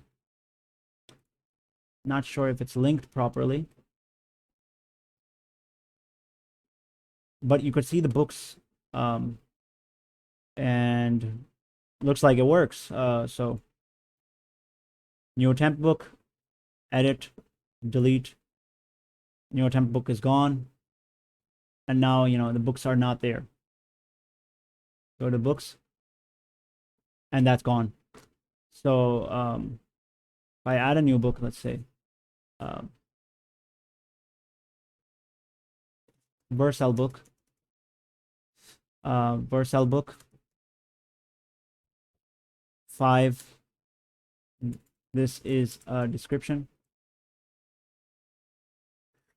and let's say fantasy again. I don't know why it comes on my mind now. Book, Vercel book. In the API, which is over here, I might have the Vercel book. There you go. And refresh this page. Of course, it has this kind of issue, but when you go back and go to the books, it would have it populated here. Amazing. Thank you so much, guys, for watching this entire series where I was, building this up. Make sure you subscribe to the channel. I would give a huge shout out to the actual creator of this project. It's a YouTuber, and he has created this book project out. It's called Brady. So, I'll give him the shout out on this channel. Just 1 minute. Let me see.